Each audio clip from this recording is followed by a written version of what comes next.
What's going on, everybody? It's Mr. Marvel 613 here, and we are back here on the Horny Goat YouTube channel and the Horny Goat Podcast Network. It is this week's edition of the Marvel Roundtable, and we are continuing to power through Phase 4 as we are back inside your TV screens and in your movie theaters as we take a look at one of the big movies of the Marvel Cinematic Universe as we explore the craziness, the bizarreness, the weirdness, and in a lot of cases, the mediocrity that is Doctor Strange in the Multiverse of Madness, right here on the Marvel Roundtable.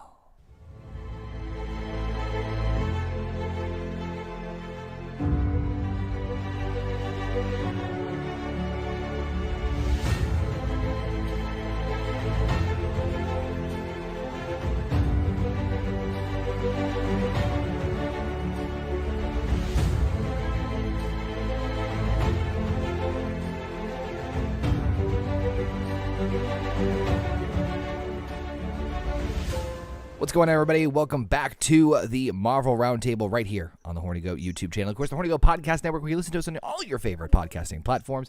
This is, of course, as I mentioned several times at this point in time, the Marvel Roundtable, where we break down each and every single show and movie that is connected and tied into the Marvel Cinematic Universe.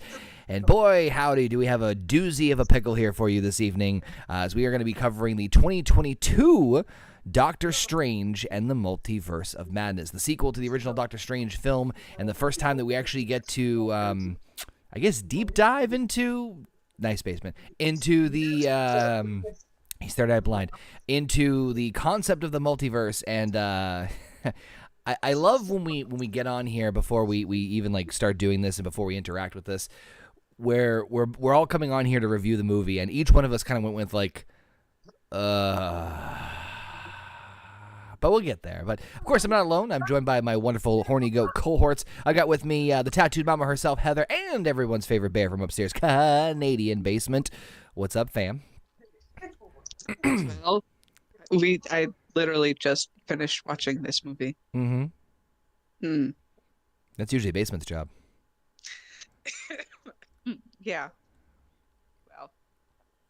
Well. Basement? Why is everyone so bummed? I'm ready to go, man. It's multiverse. It's Doctor Strange worlds. and the multiverse of the madness. First of all, yeah. It's not Doctor Strange. Second of all, it's not really the multiverse. It's three of them. Three worlds. It's three of them, yeah.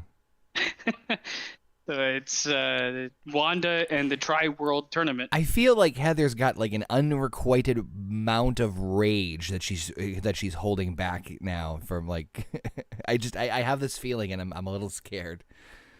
We'll get into it. Oh shit. We'll get into it. We have to talk. That's the we have to talk voice. Oh God, that is the we have to talk voice. But of course, we want to encourage you guys to join us in the conversation. If you're joining us live here on the YouTube channel, youtube.com/hornygoat, join us in the chat, or of course, leave your comments down below and let us know what you guys thought of the Multiverse of Madness, and of course, let us know about all your thoughts about the previous Marvel movies. Because guess what, we've done them all. You can check out the playlist if you're watching it here on YouTube. The link is down in the description. Of course, you can also listen to us on your favorite podcasting platforms. We did just upload the recent episode of No Bucks Given, and we even came back with Horny Goat Wrestling last night here on the channel, which was I'm still gushing. That show was a shit ton of fun. That was a fucking blast last night with Horny Goat Wrestling through WWE 2K22. So make sure you go back, check out all the cool stuff that we got going on. And of course, all the new stuff we got coming on the channel very soon. So make sure you guys definitely subscribe to the channel, please. It'll help us immensely. So once again, as I mentioned last week, we had Moon Knight, which was met with mixed results, so it can only get better from there, right? I'm sorry, Heather. God, No. I can feel her eyes like piercing me like daggers. Jesus Christ. So obviously we're now, at the point still where we're like reviewing stuff that came out the year that we started the Marvel Roundtable. And this one had a lot of hype. This one had a lot of hype going into it, even before like a trailer came out. I remember because, again, Phase 4 up at this point was still kind of, and to some extent still is, all over the place as far as its general direction. We didn't know where things were going. But on top of that, this was one of the first one of the first properties that Marvel had a previous setup to it with WandaVision, where like a Disney Plus show had like the preset like cursor setup of like, oh, Wanda's going to be back in Doctor Strange in the Multiverse of Madness as I hit my microphone. So a lot of people were like, oh, the Disney Plus shows are kind of all over the place, but WandaVision leads into Doctor Strange. So that must mean this is going to be a big monumental thing. Multiverse of Madness, it makes sense because Doctor Strange is he's not the Sorcerer Supreme, but you get the idea. Like there was a lot of, I remember, genuine excitement about this. And even the trailer was relatively a thing, it was definitely a trailer. So that being said, Basement, Heather, without going into spoilers too much, what did you guys think of Multiverse of Madness?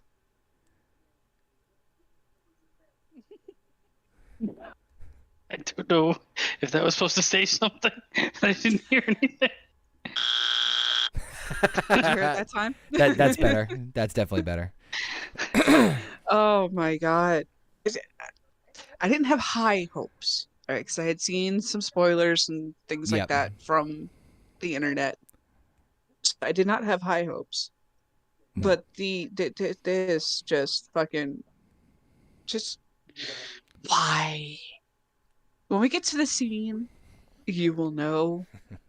The scene. And the one scene that fully just tipped me over the edge of, I'm going to stop this movie now. I can't wait now. When we get there, we'll get there. But oh, fucking Christ. It's bad CGI, as we've been saying from the get-go with most of these fucking movies. And then you have the Doctor Strange movie that's not a Doctor Strange movie. Right. Again. Yep. And then, of course, there's more questions at the end of this than there are answers. When this movie was supposed to answer questions. What the fuck? It's pretty accurate. Your turn, Basement. So, I actually went to the theater and watched this. Same. But I didn't see. It's kind of different because I hadn't seen the Spider-Man movie, and I was going on the fact that a lot of people were really in love with the Spider-Man movie. And it kind of like broke that idea of having multiple versions of each other. And I think a lot of people were expecting more of that from this. And to build upon that, maybe get some cameos that really were, I guess, of existing properties, which you kind of get, but it's shoehorned in. This movie is fucking shit. It's like they took their notes from the Spider-Man Far From Home or No Way Home. Nostalgia. But Spider-Man, at least Spider-Man had like a through line and character development. This movie is garbage.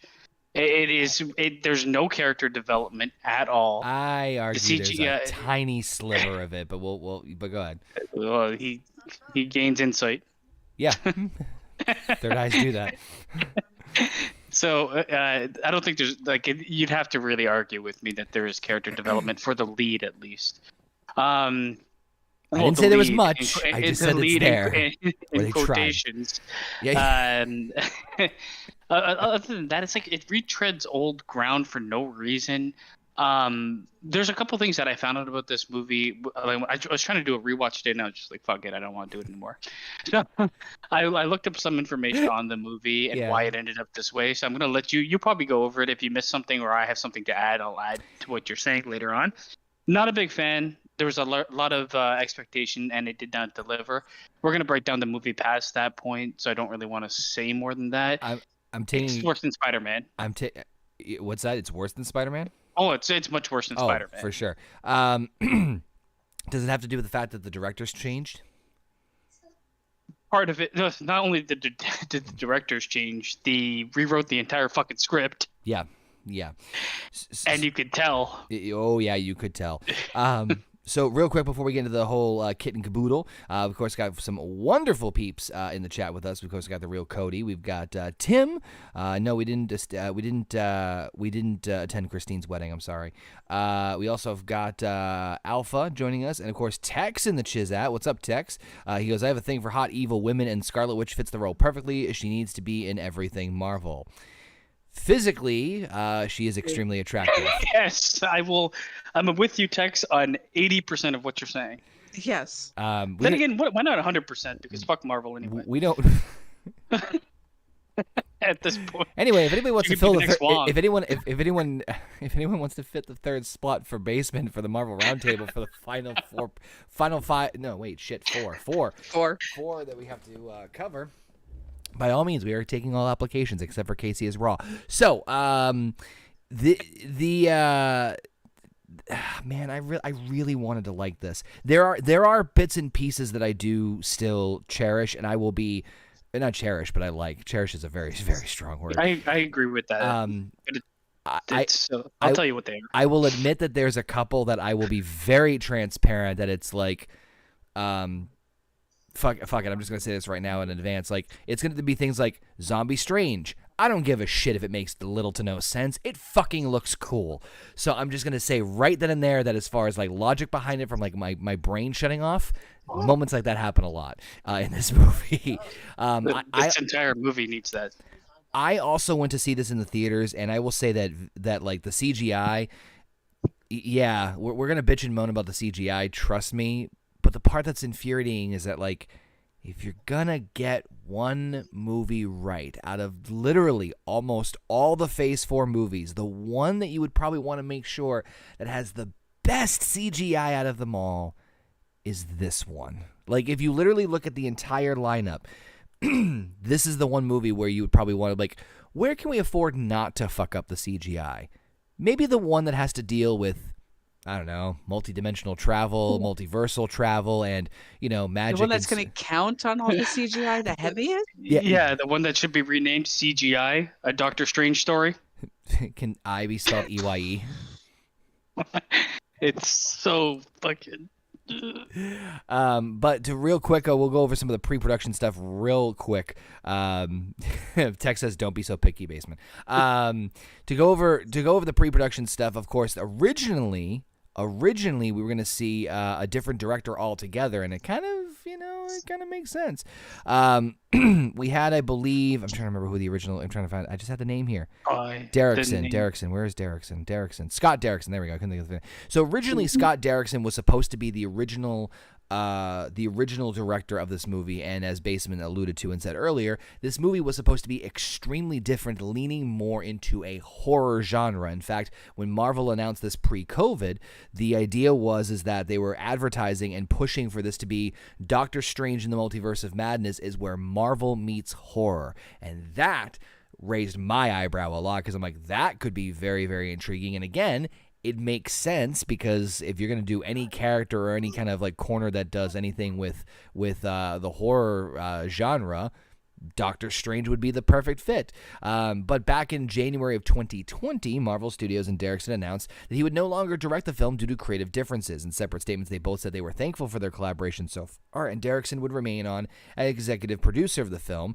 It didn't delay the filming, but they said that Derrickson conceived a story that went in a different direction than what Marvel wanted, and the pair had not written a draft of the screenplay, so the final film would not derivative from their work. Derrickson said leaving the film was a difficult decision, etc. and so forth. But apparently, Scott Derrickson went on to make, some other just small movie. He went on to work on The Black Phone, which I'm not sure if anybody has seen that movie. I've seen bits and pieces and heard it's like tremendously terrifying.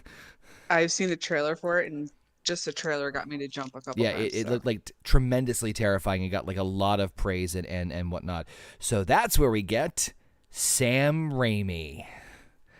Sam Raimi entered negotiations to take over by early February. At that time, We were supposed to see a bunch of other parts and other things that happened, and they rewrote the film's script, serving as the head writer from Loki's first season. Raimi signed on to direct the first film a few weeks later. He had been reluctant to direct another Marvel superhero film because, of course, Spider-Man 3, feeling that he needed to take a break from the genre, but he accepted the job because the challenge of getting into the film, getting the film into production right away, and because he was a fan of Doctor Strange's character and Derrickson's work on the first film.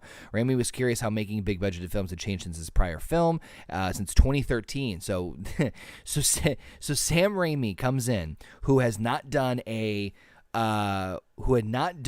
film since 2013, which, by the way, Oz the Great and Powerful was the last film he ever did. So there you go. Rewriting the entire, basically the entire script and changing things up. It was something. So Sam Raimi, I'm a fan of his work, but I'm telling you right now, it does not work with Marvel properties. For me, like, some people loved the collaboration between him and Marvel. I found it would work if the rest of Marvel was leaning more towards camp, because he's quite a campy director. Yeah. Why is there a half-naked man in the back? Shh, never mind. JP. But, like, yeah, it's Sam Raimi. Stop distracting us. More so distracting. Leads more towards camp, where, like, Marvel has its, like, quips and stuff, but it's not the same type of humor or comedy. And this movie is complete. Like, they falsely advertised it. It's not a horror movie. It's not. Unless you're 5 years old, you won't be scared at this movie at all, and you shouldn't be probably watching it. So it's not a horror movie. In my opinion, it was marketed as such, which was a lie. It's not a Doctor Strange movie. It was marketed as such, which is a lie. It's not a good movie. It was marketed as such, and it's a lie. But I didn't like the marriage between Sam Raimi and Marvel, and also it wasn't Sam Raimi that did the rewriting by himself. He was joined by I don't know the guy's name offhand, but again, a person that wrote one episode of Rick and Morty. Like, they just keep picking these random fuckers. He wrote a couple episodes, or co-wrote a couple episodes of Loki as well. Yes. So I think the writing of that happened at the same time as this. It did. Imagine. Kind of shows. Imagine just all of a sudden, like, we're traveling through the I'm surprised they didn't fucking do a Rick and Morty cameo if he's going through multiverses, even like a small. Like, yeah. But anyway, They kind of did with that one scene, that one universe they went through. No, there's a few. Well, if it was blink and I miss it. But no, like the best scene in the whole movie. I think you're talking about when Hydra won. So there's. I 100% agree with Basement. Like, there's the movie completely basically changed 100%. I don't know if you mentioned it, but they were supposed to have the villain be Nightmare. So there's that too. Yeah. So there was a lot of different changes in plans. Originally, the script called for Nightmare to be the villain, which is essentially a lesser demon. There's questions of whether or not we're ever going to see Mephisto in the MCU, mainly because of Chinese depiction of the devil, because essentially Mephisto is the devil in the MCU or in Marvel. And so they figured Nightmare would be a safe bet. In fact, I actually read a very convincing pitch and a story that was quite refreshing compared to what we got in Multiverse of Madness, where Wanda was still a like I don't want to say like antagonist, but like almost like an anti-hero, where her motivations were still the same, but Nightmare was still the big bad. And I think it was something about influencing the dream world, or influencing Doctor Strange's and Wanda's minds, and making them they think they were in constant nightmares or something to that effect, which I'm like, give me that. I would have preferred that. See, I like the idea of Wanda being part of it because it makes sense for her to be part of this movie. Yeah. But not to the extent that they did. And you can tell the rewrites because they basically were like, let's do what we already did for some fucking reason and make it make no sense. Character continuity? Fuck that shit. Tim said in the chat, it was marketed as a movie. That was a lie. It was all a lie. It's not, but no, I mean, that's what I was saying before. Like, you know, with all this hype going into it, even before a trailer was announced, or even before a trailer was released, there was a lot of hype going into it, in terms of, you know, the horror genre, a great horror, you know, a great director, the idea of Nightmare being the villain. All there was so much going into this, and granted, we've obviously dabbled in the multiverse between Loki kind of introducing it and Spider-Man No Way Home kind of making it not the focal point, but obviously a core part of the plot. Now they're really putting the multiverse part, like, right. I mean, it's in the fucking title. That doesn't mean shit in this movie, but the point is, the point is that they were leading. The idea is that before we got anything concrete, that this was going to be, holy shit, we're going to have magic in the multiverse. This is going to be fucking insane. I mean, obviously, I think we all love Benedict Cumberbatch in the role. And Wanda, you know, like Basement said, Wanda kind of coming in as the Scarlet Witch made sense. There was a lot of things set up for this to be an absolute success. That's where I'm going to end my sentence. I just can't believe people were paid to write this. Because the writing is so bad that imagine like paying someone for it is unbelievable to me. It's frustrating. I will say that much. Like there's parts of this that are frustrating. But when I went back and reread the notes about the fact that, oh yeah, that's right, they switched directors, it makes sense. And by the way, to Basement, real quick, your note about Sam Raimi. I don't mind Sam Raimi in Marvel films, but he has to be in the right one. Like, I didn't mind him in Spider-Man. This was not the right one. No, it was not. Spider-Man I didn't mind because Spider-Man kind of fits that campiness that you said. Like that, in some ways, it's sort, in some ways, not all. Doctor Strange is like so straight. Like I would prefer. Actually, all the characters in this play it straight. The camp comes from like the offshoots. Give me a Wong movie. Okay, we'll talk. But oh my god, yes, that needs to happen. But no, if like bring together all the cameos, you got it. If I were no shit, Wong Cinematic Universe. If I was to put Sam Raimi on any property right now, based off of what we reviewed so far in Phase 4, it would if not Spider-Man, it would probably be like Falcon and Winter Soldier. That would probably be come on, Guardians. Oh well, fuck yeah! I mean, so far, yeah, I might do that. Yeah. Or Ant-Man. Ant-Man, be fucking be perfect. Ant-Man actually works. It's just a weird marriage of like I think they wanted to go with like the Sam Raimi visual style. Oh god, they're all over like they are all over the fucking place. But it's like a Marvel movie with like sprinklings of Sam Raimi. That's what it feels like, and it just doesn't work for me. So I took my son to see this, and it's funny because I explained to him, I'm like, well, there's certain moments that you see where like when you see them zoom in on the eyes, Sam Raimi's big on eye movement, clearly, eye. You know, there's moments of like when they're doing like intense quick zoom-ins. That's another Sam Raimiism, or like the fading in, and there's a bunch of them that you could like clearly tell. But yeah, it's not that I have a problem with Sam Raimi and Marvel. It's just that this is not the right property to do it. Or if it's a Doctor Strange movie, this is not the right Doctor Strange movie to fucking do this one on. I would done like Spider-Man or. Personally, I thought Falcon and Winter Soldier had kind of like the similar idea, but Guardians or Ant-Man, any one of those properties would have been, in my opinion, much better for him to like slide on in there. But I digress. We're stalling because these guys don't want to talk about this movie. Before you start, yes. I'm just gonna get out of the way the things that I think are good about this movie because there's so few. Short? Yeah, it's short and sweet. I think again, Benedict Cumberbatch as Doctor Strange, perfect. He does everything right in this movie. Yep. Same with Elizabeth Olsen, whatever the fuck, one of the Olsens, as yep. as Scarlet Witch. She does a really good job. I still have questions about her fucking accent, but I mean, when it comes to like trying to deliver like the horror or the emotional scenes, she kind of has like at least enough the ability to but also to work the different angles, right? Yep. So those are good. Everybody else is kind of like this. Some of the visuals are somewhat interesting. Sometimes they're terrible. I guess that's it. All right. I guess I'll throw this to Heather then. I mean, Heather, since there's apparently a short list of things that are enjoyable about this movie, aside from the credits, what was there anything you enjoyed about this beforehand?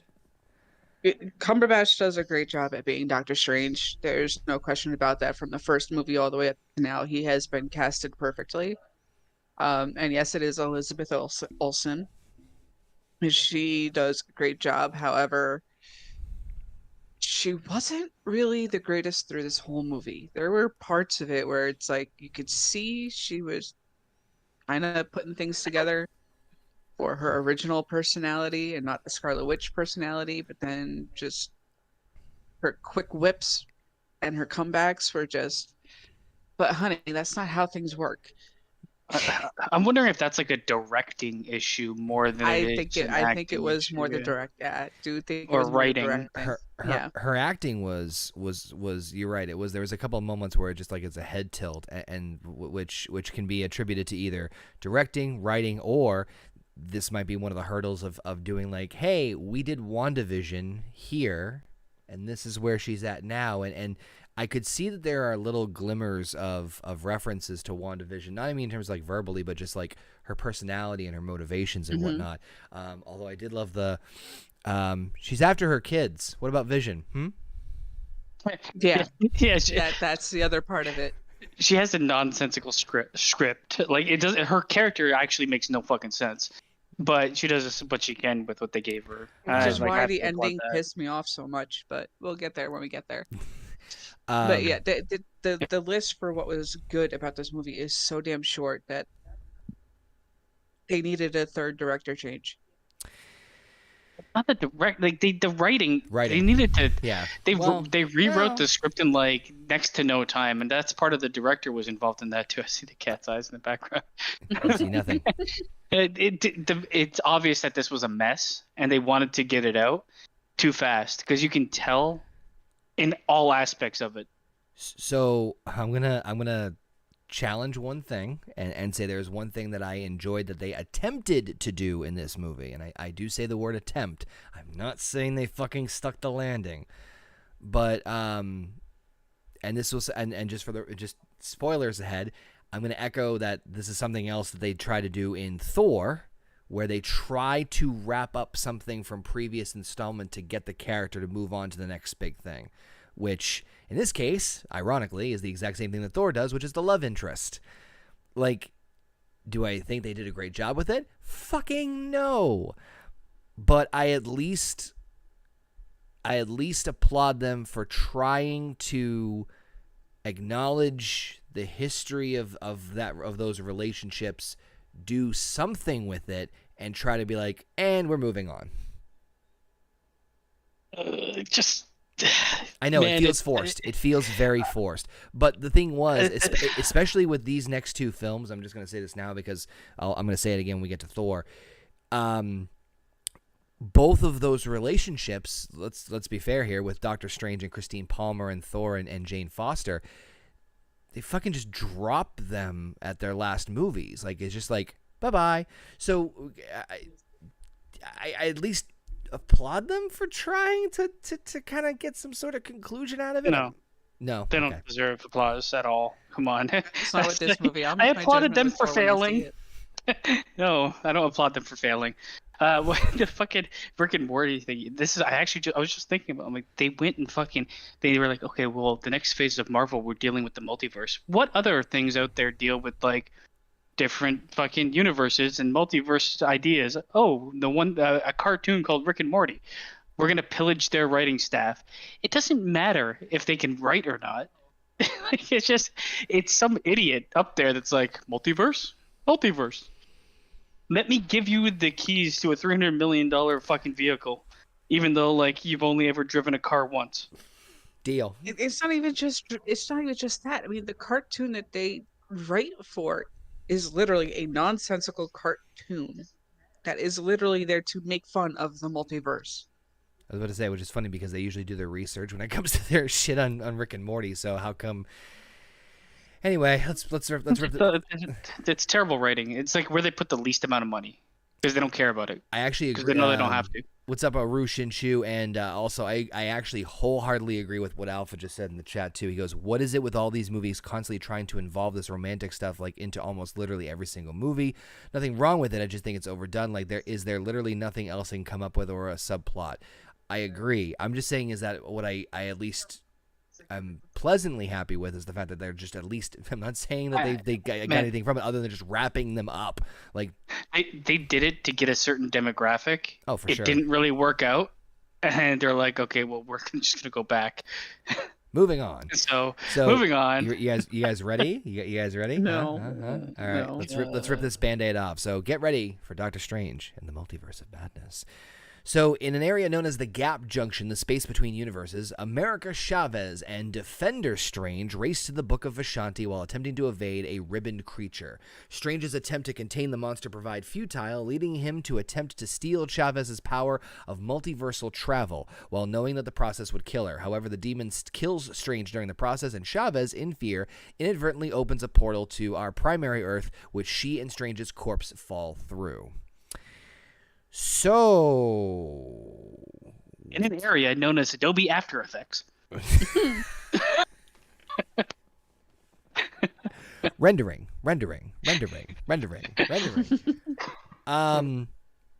Cool. I don't like the fact that like it's not really part of me likes the fact that it's like the mystery of like what the fuck's going on. But at the same time, it's like you're introducing a variation of a very popular character, a character that, again, internet. I know people fucking do know who America Chavez is now, or but presumably if nobody knows what the fuck's going on, it's like, who's that? What's this? What's going on? I don't know. Like it's a whole shit ton of like what the fuck in like 10 seconds. Mm-hmm. We're thrown instantly into this multiverse part of it, thinking, oh, this is Doctor Strange, the one we have known for the past 8 years now. By the way, I actually like this version of Strange's outfit and the way he dresses out of all of them. I'm just going to throw that out there right now. So much better than the rest. Like the ponytail, the red, like I love, like out of all the, we're going to have a few, out of all the versions of Doctor Strange in terms of like physical appearance, favorite one. Well, it's actually, let me take that back. Second favorite one. We'll get there. Yeah. But he's the favorite one. Technically.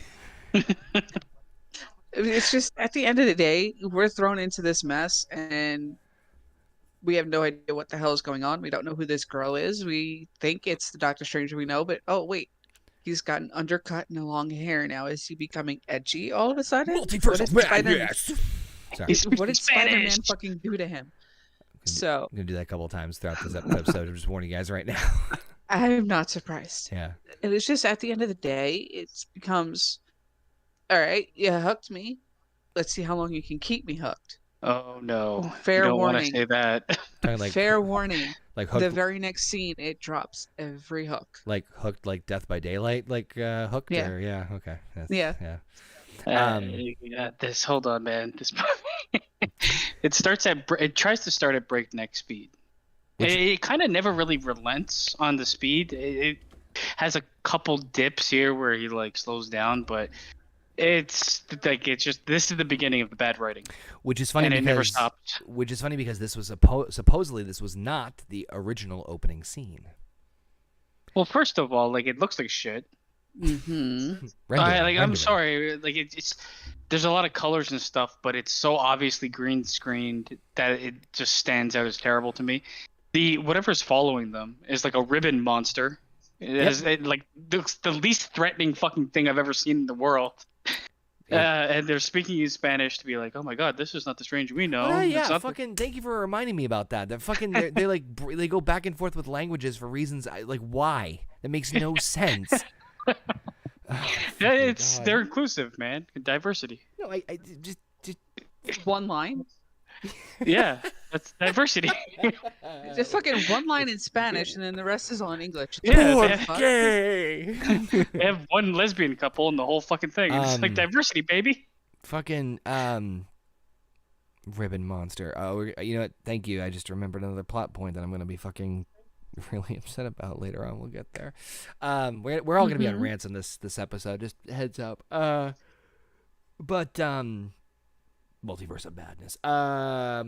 Strange. I'm gonna take your power. That'll kill me. I know. And then he dies immediately. It's like, okay.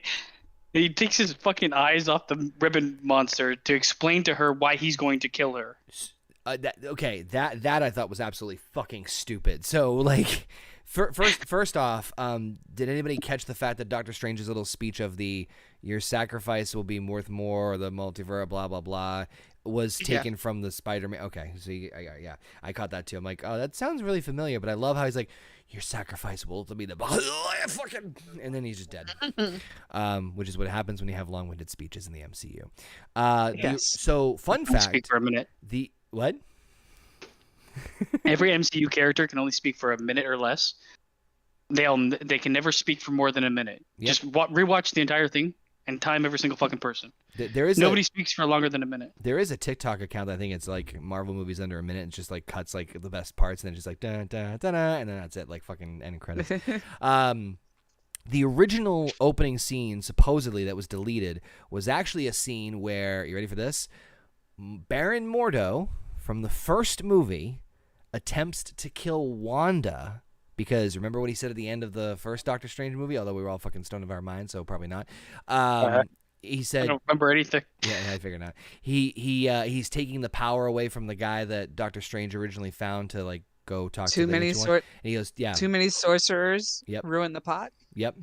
And so supposedly there was a deleted scene where Baron Mordo goes to the cottage that we see Wanda at the end of WandaVision in to go and kill her, and she beats him to it and ends up beheading him, which I really, really wish was the opening scene for this movie. And apparently the reason they cut the scene was because, one, it was too intense, but on top of that, it was like, it's like too gory or too horrific for, the horror movie they're trying to pitch. Just don't understand. We get that scene with Black Bolt later on. What the fuck? Like they're like fucking brain dead or something, because they don't understand their demographic isn't 5-year-olds. Not for this stuff. No, any of the Marvel movies, all of it is fucking 18 plus.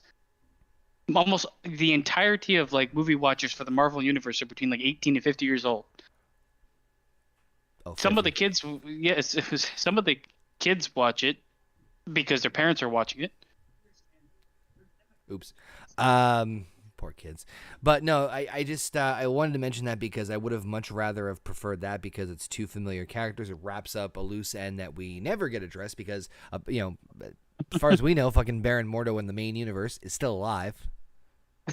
We have no idea. He's lost in the wilderness. Still sucking off sorcerers left and right. Yep. I'm wondering if they're ever actually going to... Did you say sucking off sorcerers left and right? I did. Yeah. Just making sure I heard you. Kid-friendly Disney review show here on the Horny Goat. We're aiming at demographic 18 to 38 or whatever it is. 18 to 69. So, just something I know, because again, another part of this movie I would have much rather preferred. So anyway, Doctor Strange wakes up believing that this is a vision to be a nightmare and continues about his day. He dresses up to attend Christine Palmer's wedding. There, he reminisces about the time they previously spent together, but Palmer insists that the relationship would have failed regardless. During the celebration, an invisible entity begins to terrorize the streets of New York. Strange is forced to respond and reveals the entity as Gargantos, even though they never fucking call him by name, whatever, toys.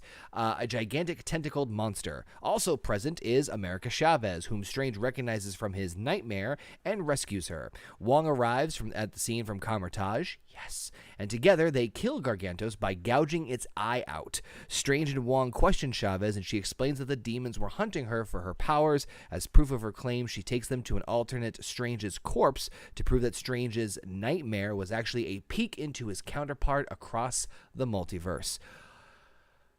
Holy exposition, Batman. Who wants to take this one first?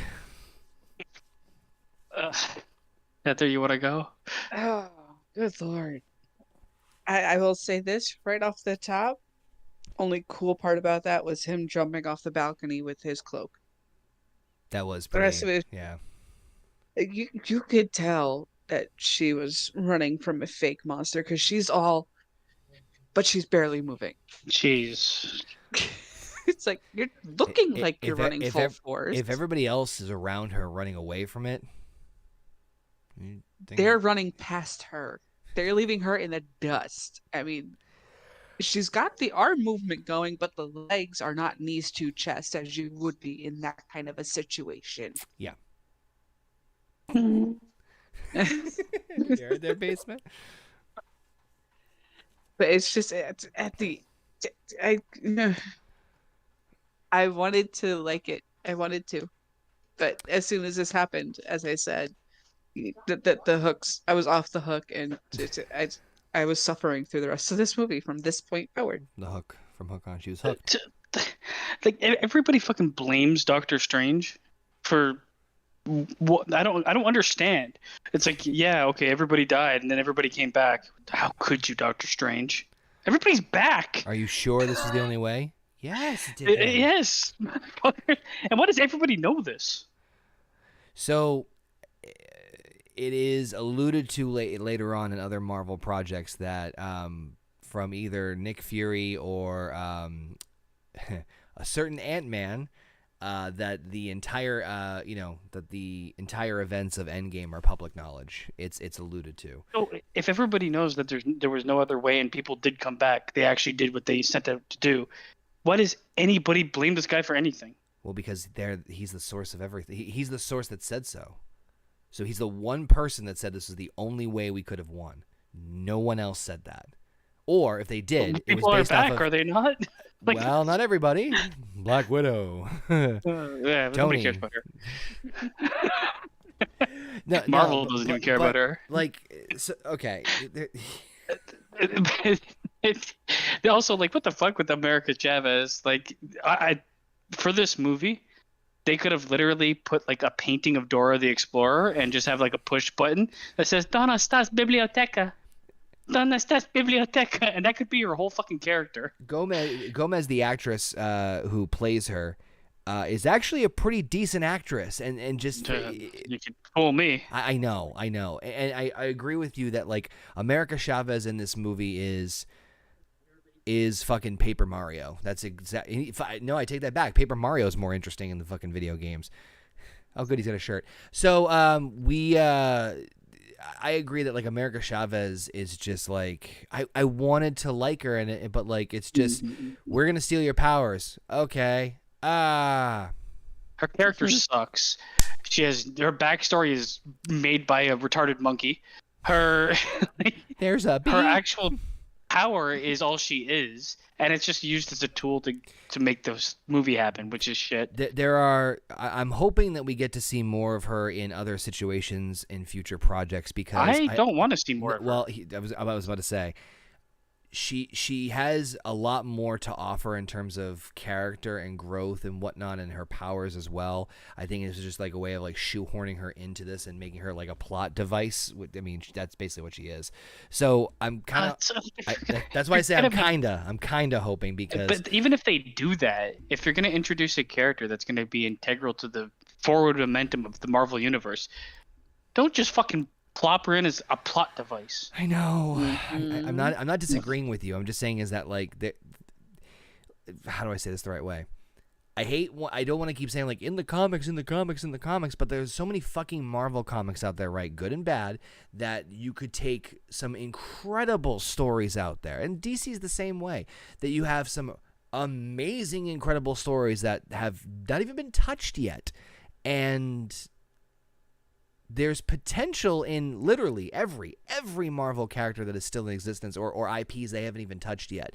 It's just a matter of fucking execution, like Doctor Strange in the Multiverse of Madness. So I agree that Chavez is, I'll be honest, Chavez is probably one of the things that I like groaned and rolled my eyes with at this entire movie more than anything. As far as like a single thing, there's more. It's a multiverse of problems. But I know just from her character that there's a lot, like, there's more to offer her character, and I'm just hoping that maybe they'll introduce her in a secondary film where we get, like, infinitely more out of her than we did in this one. Man, if I was a betting man, she is going to show up in a star randomly. Ant-Man and Quantumania, she's just going to show up and be like, come with me, guys. I'm the only, like, and she also has this origin story of being like, I'm the only me. Yep. Fuck off. She has like the potential to be interesting, but they just. I know. It's because it wasn't about her, and it wasn't about Doctor Strange. It wasn't about anything, really. It's really more about Scarlet Witch more than anything, and even that's an argument. She already had a fucking series. Know. What's you? Um, I'm gonna take my hate out somewhere. I agree that out of this entire, It's good a casserole. I agree with Heather that the coolest thing about this entire process was the way Doctor Strange transformed. Like he just like, and it fits with his character too, because he could have just like transported and like snuck out, but he fucking made a spectacle of himself because he's still fucking Kind of like 007. He's like Iron Man with magic still, so it's just like it's the same shit. And that's what we've been saying from the start. Yeah, no, but I'm just saying it fits. It's almost like he's the most interesting character, and maybe they should have made a movie about him. The fight scene with Gargantos was kind of funny, to be honest with you. I found it was really fucking hilarious. I'm like, really cartoony. Well, yeah, I get they had like stretched shit out, but like, I'm like, you could have like either of them, especially when Wong showed up. I'm like, you guys could have really fucking ended this so easily. I mean, didn't you fucking cut off the big guy from the Black Order's arm and like just using a portal? Why didn't you just like summon a portal in the middle of? Yeah, like just like. Now he did have like weird symbols on his tentacles, so maybe that was like something Runes, stopping him. Yeah, he had but they ended up runes, cutting off his tentacles anyway. Yep. He looked very cartoony. I didn't like the design. I know it's like comic accurate, but he's also need to be put into a realistic fucking environment. So you might want to like make some executive decisions there. It's a double-edged sword, but I didn't mind Suicide Squad. It's very Suicide Squad. Oh yeah, for sure. So Chavez of course is rescued, and she explains everything that's going on. The concept that nightmares are portals into multiversal selves is actually just kind dreams of in general. Interest. Oh yeah, dream. I kind of wish they explored that more. Like I kind of want to see more of that in future movies. I don't know, like Inception.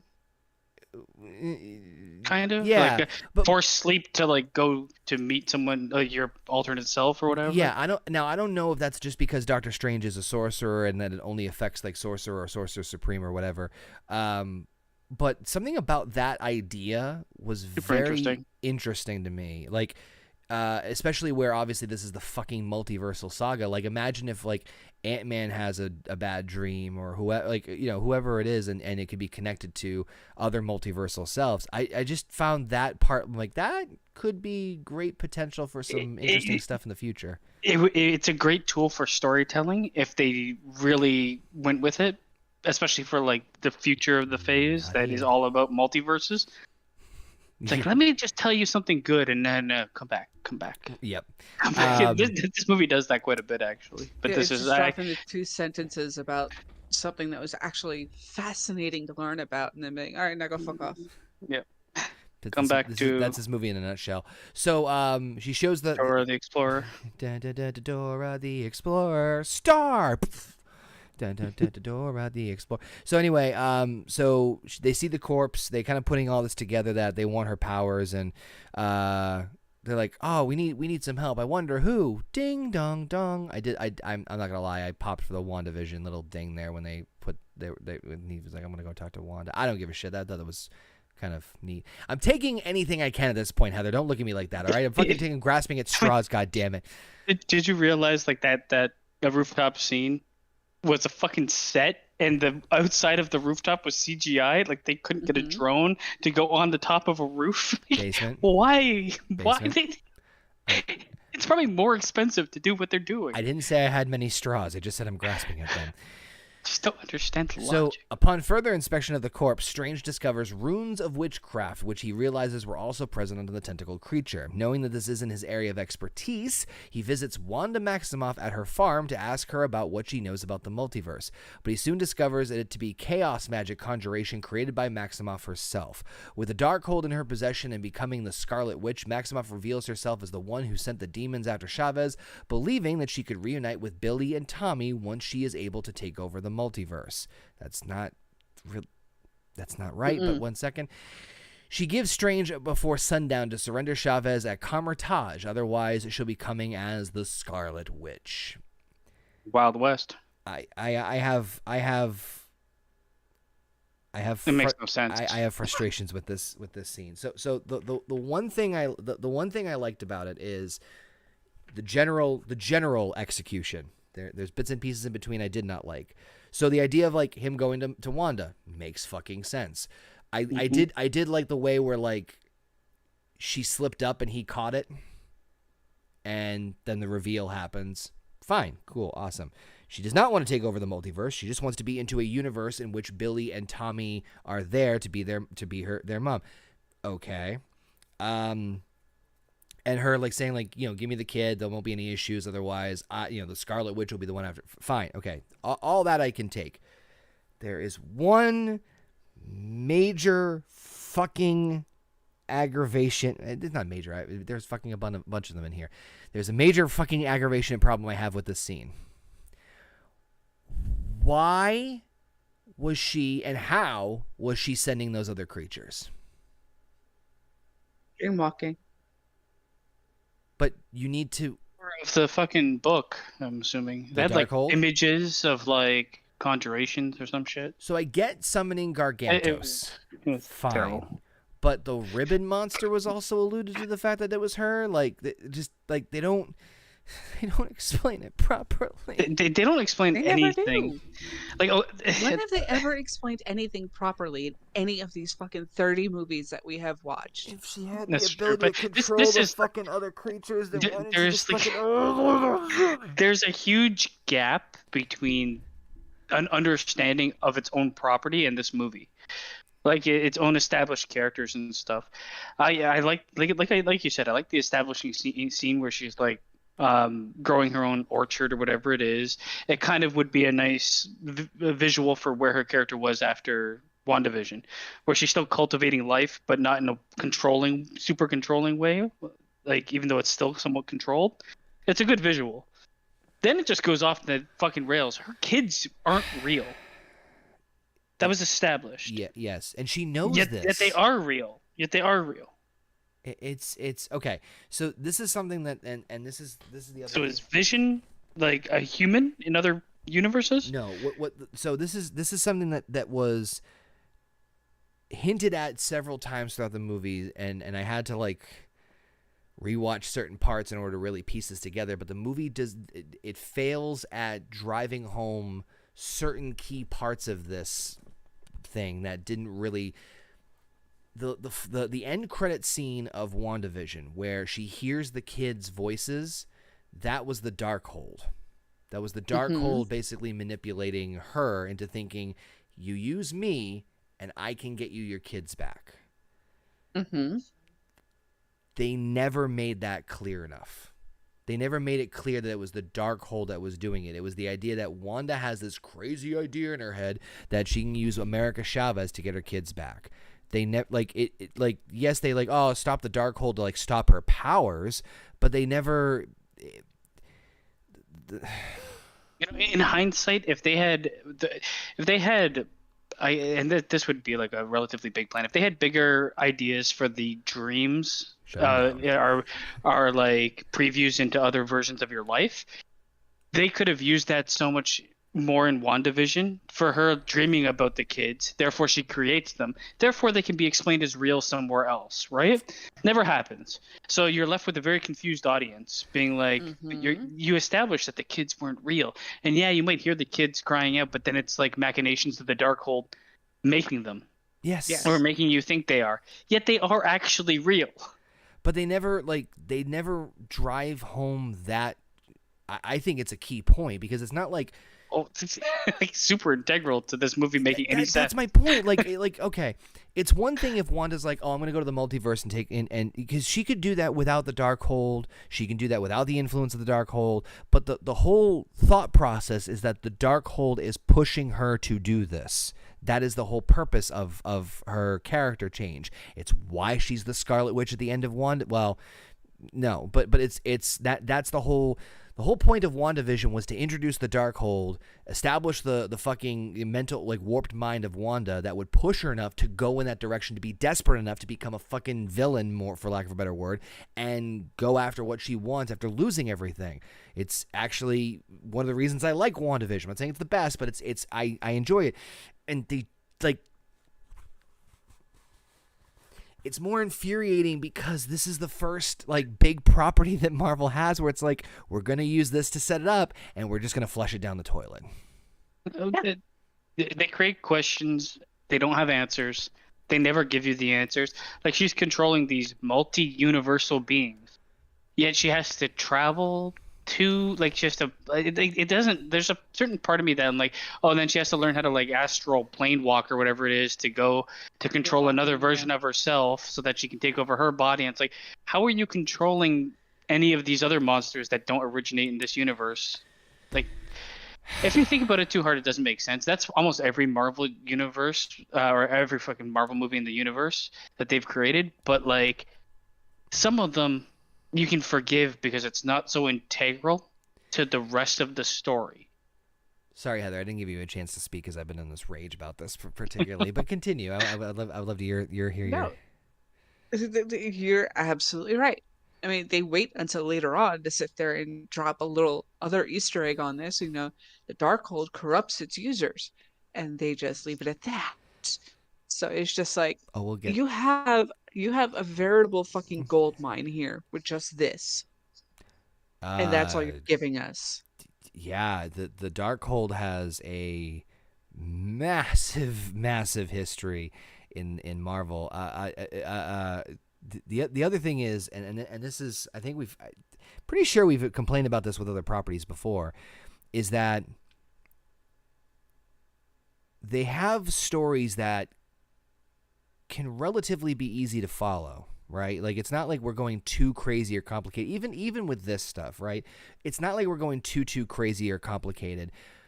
But a lot of the frustrations about understanding, like, obviously we understand this because, number one, you guys won't, mute me because I'll just keep fucking talking about this shit forever. But you guys have painstakingly gone through this with me, and so you guys understand it. We've talked about it amongst ourselves about, like, oh, we think this because of this and this because of this, and like fucking, I can't tell you how many fucking Easter egg videos I've watched on Marvel stuff because loser. But we're able to piece things together relatively well between all of us and talking either on or off the air. And the frustrating part is that a majority of these movies, even the shows too, could take a giant step up in terms of appreciation, both from in the writing more than anything, obviously, with like absolutely 2 lines of dialogue. It's not like we're asking you to write an entire episode. It's not like we're asking you to give us an entire backstory. You ever seen those scenes in movies where like there's like and I'm paraphrasing here, where like there's a giant fight and someone's like hiding behind a rock, or like, what the hell's going on? And like the enemy's firing on them, and like, and then the other guy's like, well, this is what's happening. Great, let's do it. Yeah, that's all I need. That's all any of these movies ever fucking need. That's all I need. You know what they do though? They always sacrifice the connecting tissue. Always. They'll sacrifice it for quips. They'll sacrifice it for quips. They'll sacrifice it for overblown action scenes. And like, the sad part is, like you said, it's literally 5 seconds of dialogue that they just seem to be like, well, we can leave this on the floor. No, you really can't. No. And it's like, well, it's testing well. It's testing well because like most people that are watching these movies, big things go boom. Yeah. And that's exactly it. It's like, shit, man. It doesn't help that when Steve told Wanda, you created your kids by magic. They're not real. And she comes back with, well, that's what every mother does. No, they have sex and birth babies. You dumb bitch. And then the Darkhold take the shape it's of like, a penis. Well, that is like, magic. I fucking can't argue that logic. By the way, I want to note, Arush and Shu said in the chat, when will we get a parody of the movie called Dr. Normal? It needs to happen, and it stars Alpha, Baseman, and Conor. Listen, sign me the fuck up, because I guarantee you put the 3 of us together, we will write that shit better than this fucking movie. I'll tell you that much. Mm-hmm. But it's like, I don't understand. Like, I just don't. And I think that's the other reason why I wanted to do this roundtable, is because it is very, very fascinating how some of these shows and movies, without having a major connection, they're still connected obviously, but without having a major connection to the bigger MCU story of like, where are we leading to next, can be incredible, and they could be fantastic shows or movies with great characters and a good balance of everything, and then not in the same. It's just like, I know obviously I liked Moon Knight. I know Heather was not a fan of Moon Knight, but like going from like Spider-Man, Hawkeye to that, it's just like what the fuck. I thought I'd never say this, but this movie, like you said, needs like Mr. Exposition. Yes. It needs some down-to-earth character Bruce Campbell that's would have like been great for it.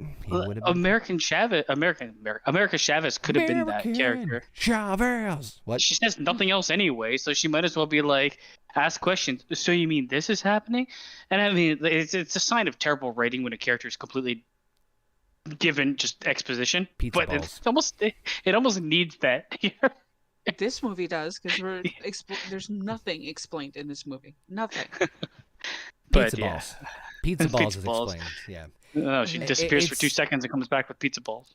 If there's any movie you're going to have exposition with, especially where, like, yes, the multiverse has been established before in other films, and Spider-Man probably being the most prominent one, but, like, there's a lot of things that need to be explained, not just for the audience, but fuck, I mean, even Doctor Strange said the multiverse is a facet we know frighteningly little of. It's like, well, fuck, then we need, like, you know, and there are...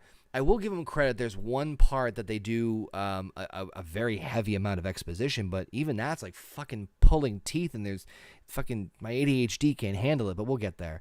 The property is so large that you need that at this point in time. A person that is just there for exposition, because the Marvel Universe is like 1 trillion different properties, and they're all kind of like linked to each other. So I can forgive them for needing that in this. So, with Chavez over now at Kamar-Taj, the master of the mystic arts fortify the area in preparation for Wanda Maximoff assault with a magic shield and other various defenses, because what else do they fucking have? However, Nothing. It's just, you would think they would have whatever. Like a barrier or some shit? Nope. Like, I would wish that they would have the same, like, creative abilities like the Green Lantern Corps. Anyway. However, Maximoff's telepathy targets one sorcerer and disables his magic. He fucking sucks, leading the shield to collapse, allowing her to shred through the resistance of Kamar-Taj, while Strange entraps her in the mirror dimension, which proves to be ineffective as she escapes using reflection. I'll get to that. That was actually one of my favorite things about this whole thing. Cornered, Chavez accidentally opens a portal, shock, allowing herself and Strange to flee across the multiverse. They land in Earth 838 in a futuristic New York City, where they walk towards the New York Sanctum in search of Strange's counterpart in the universe, but as that counterpart had died defeating Thanos previously, they are instead greeted by this universe's Sorcerer Supreme, Baron Mordo. Okay. Heather, I'll let you go first on this one. Yeah. Did anybody else think that they just copy and pasted the scene from The Ring and put it in for Wanda Maximoff? Oh yeah. Fucking 100%. Yeah. It looked really bad on like the CGI wise. That looked really bad. That was terrible. It's like I can count the pixels on this one. Don't give a shit. Come on, guys. I mean, visually it did not look well. CGI wise, I love the idea of it. I just hated the execution of it in that specific scene. The thought of using it was great. The execution of using it was no. Just no.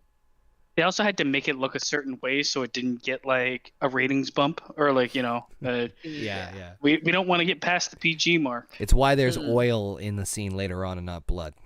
Mm-hmm. Yeah, that makes sense. Yeah, that later on too. It's just like, oh my fucking god! But it's just leading up to that, and then them finding Memory Lane. Oh god, yeah. That's this movie has so many like contrived scenes where it's like the stars literally need to align for these things to happen. It's terrible writing, is what it is. Tex says in the chat. Go ahead, sorry, is that other? Then her finding food, and most places you don't have to pay for food. How many universes has she been to? Why is she alive somehow? I thought she couldn't control this power. Wouldn't she end up in like lava-verse and immediately die? She couldn't control where the portals ended up.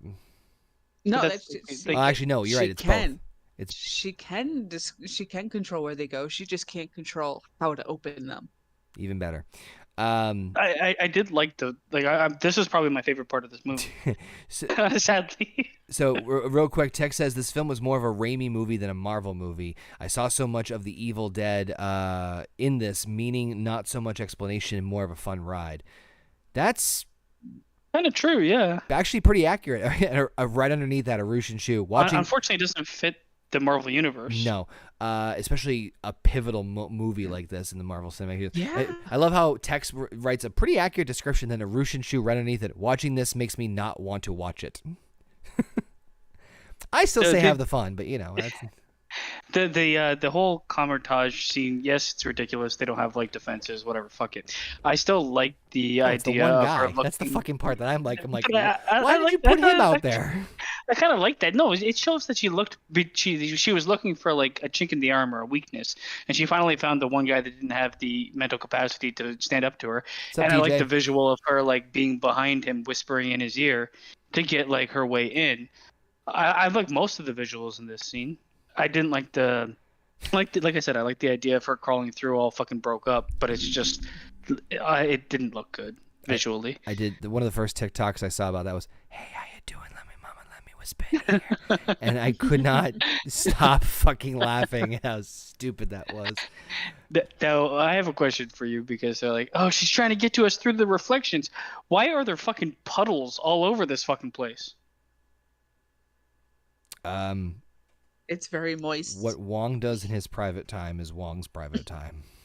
The place has like just survived a hurricane. Seemingly, I could have sworn they said something about like it just rained or something. I could be wrong, but I thought there was like everywhere else was pretty fucking dry. So I don't know. And this was inside the actual fucking structure. Yes, we're gonna make sure that we write a line of dialogue to explain why that the Camertage is wet versus any other. If you're gonna use it as a plot point, you should fucking have it as an actual indication as to why it's there. I'm just saying is that they did that for that, but they didn't do it for other crucial parts of this movie. No.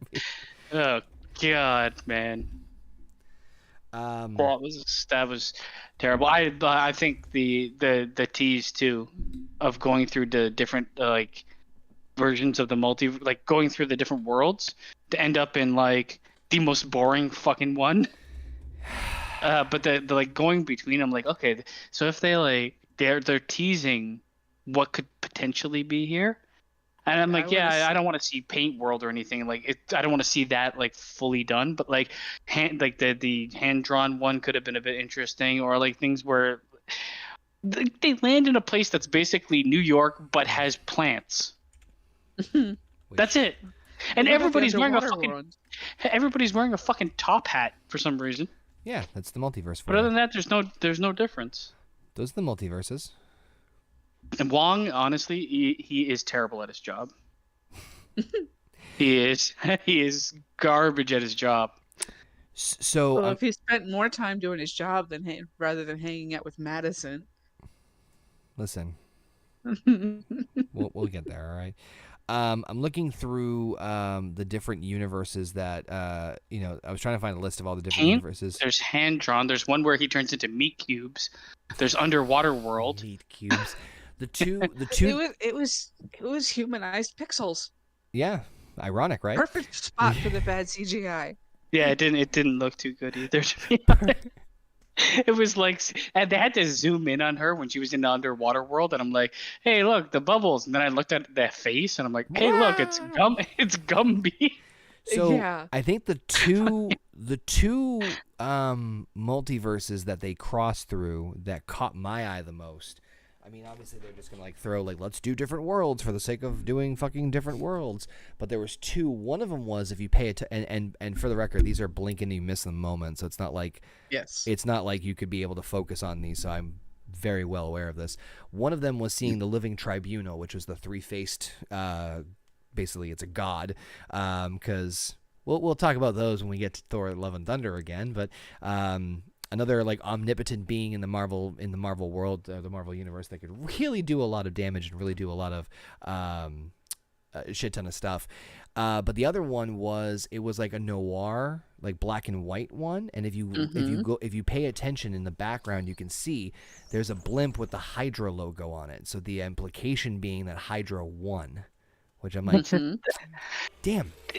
It's such a waste. In all honesty, it's such a Needs missed to be opportunity. inactivated. It's such a missed opportunity. Yep.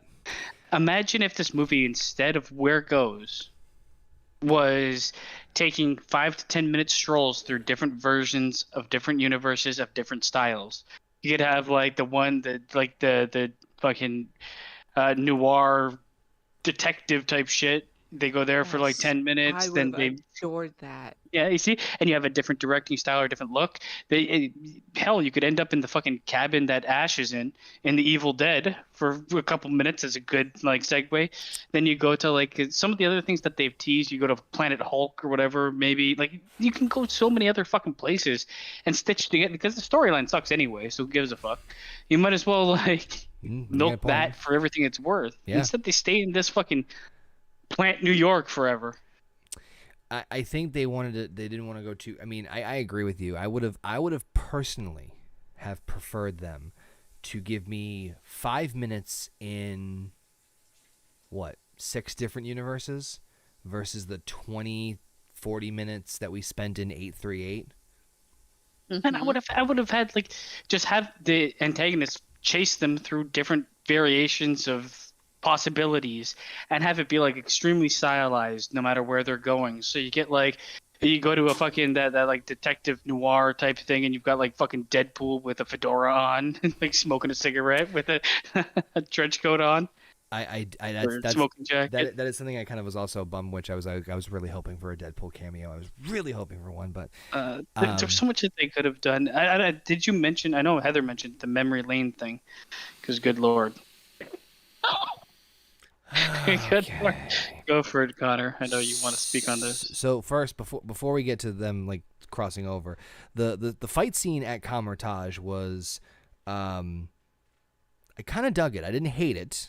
Could have been better, obviously. I do agree that the CGI, or that's a default at this point in time. But I agree with you guys as far as like, man, the idea of her like breaking her fucking limbs to get through and do the ring style, pretty fun. Wish it looked better, but pretty fun.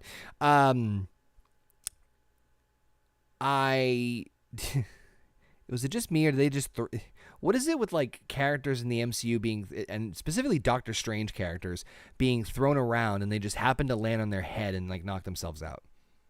Is it just is it just me, or is that a thing? Because remember like when like Strange fights Thanos and he just throws Strange and he just like he rolls a little bit, and then you hear, and he's all of a sudden the same thing happens with Wong.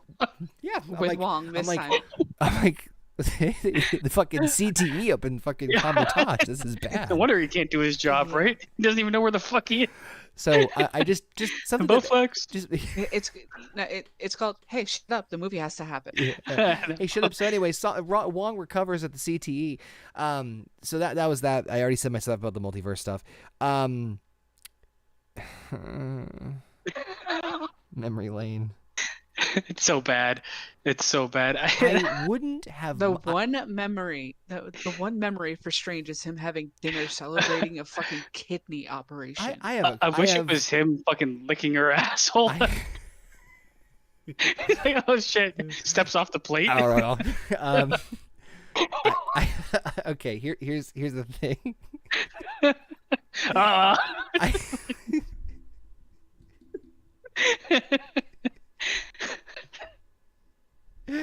Evasive surgery. Give him the Strange. Okay, here's the thing.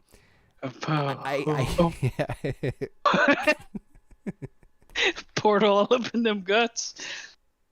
Imagine that. Oh my god, that's the best. All right, so I get why they did it. It was a plot thing of like, oh, let's reemphasize this importance and blah blah blah. So convenient. I understand why America's would go off, and I understand America standing there and reminiscing and all that stuff. That really no problem with, to be honest with you. 100%. That makes sense. It gives us past for a new character. But it also it's understandable because she's like she's been traveling through these multiverses, and it's a visual memory of her mom's, and so fine, I get that because it like Heather said, it serves two purposes. It gets an insight to her. It sets up, like, I get all of that. I don't get Strange's. He could have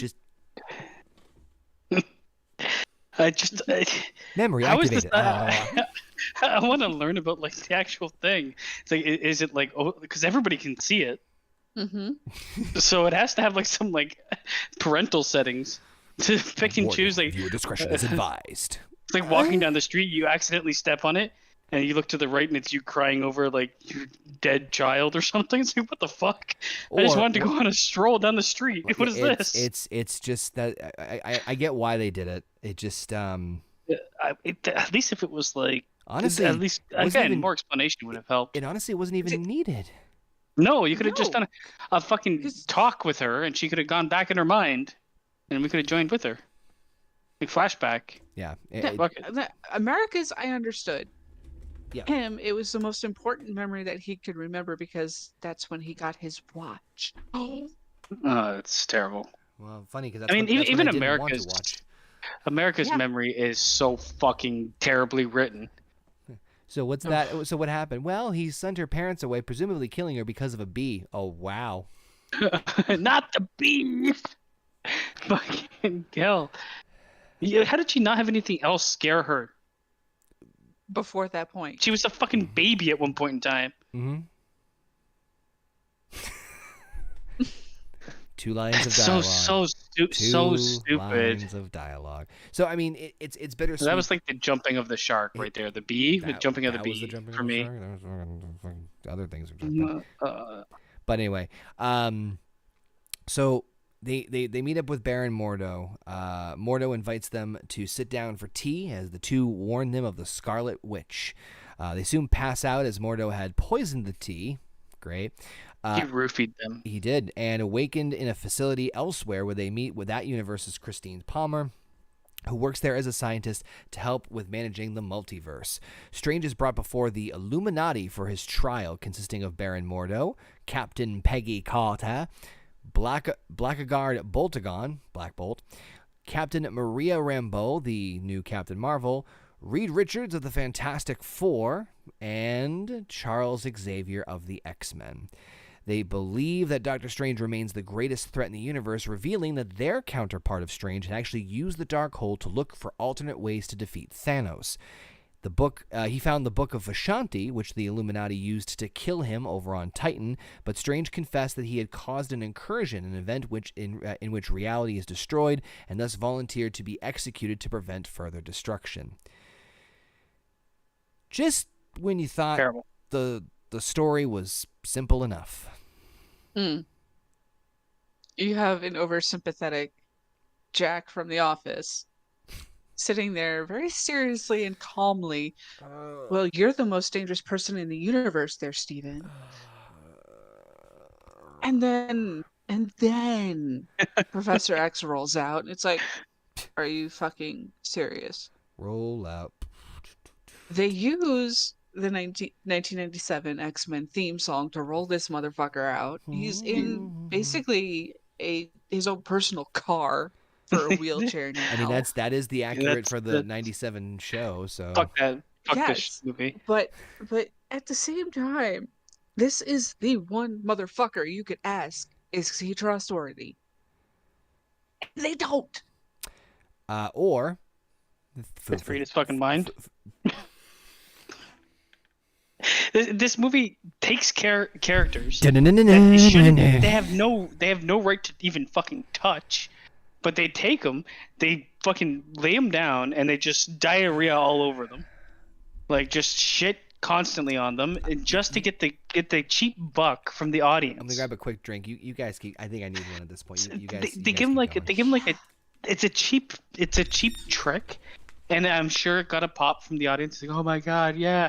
But in the end, it's like, it's terrible. This is the introduction of the X-Men and the Fantastic Four, technically, into the MCU, and it's only there to get like a cheap pop. Yes. That's literally. As I said at the beginning of this, nostalgia. But it's not. It'll make it good. It's the worst version of nostalgia. It really is. They made poor Professor X look like a fucking moron. Well, they made Professor X look brain dead. You have Professor X and Reed Richards, the two fucking super smart. Reed Richards is the smartest man alive, and Professor X can literally read your mind. They introduced Reed Richards as the smartest man in the fucking universe. Oh, he's so not. And he proceeds to be dumb as shit. And Professor X is like, well, I could figure out everything, but I won't. Let me take my yellow school bus and go back to the fucking handicap parking lot. Let me take my yellow school bus. Like, it's so blatantly bad and disrespectful for the people that actually were looking forward to those people. And they think they're doing like justice to the audience that are like, man, we want to kind of see. I think this guy would be perfect for Reed Richards. Okay, here he is, but don't get used to him. Oh my god!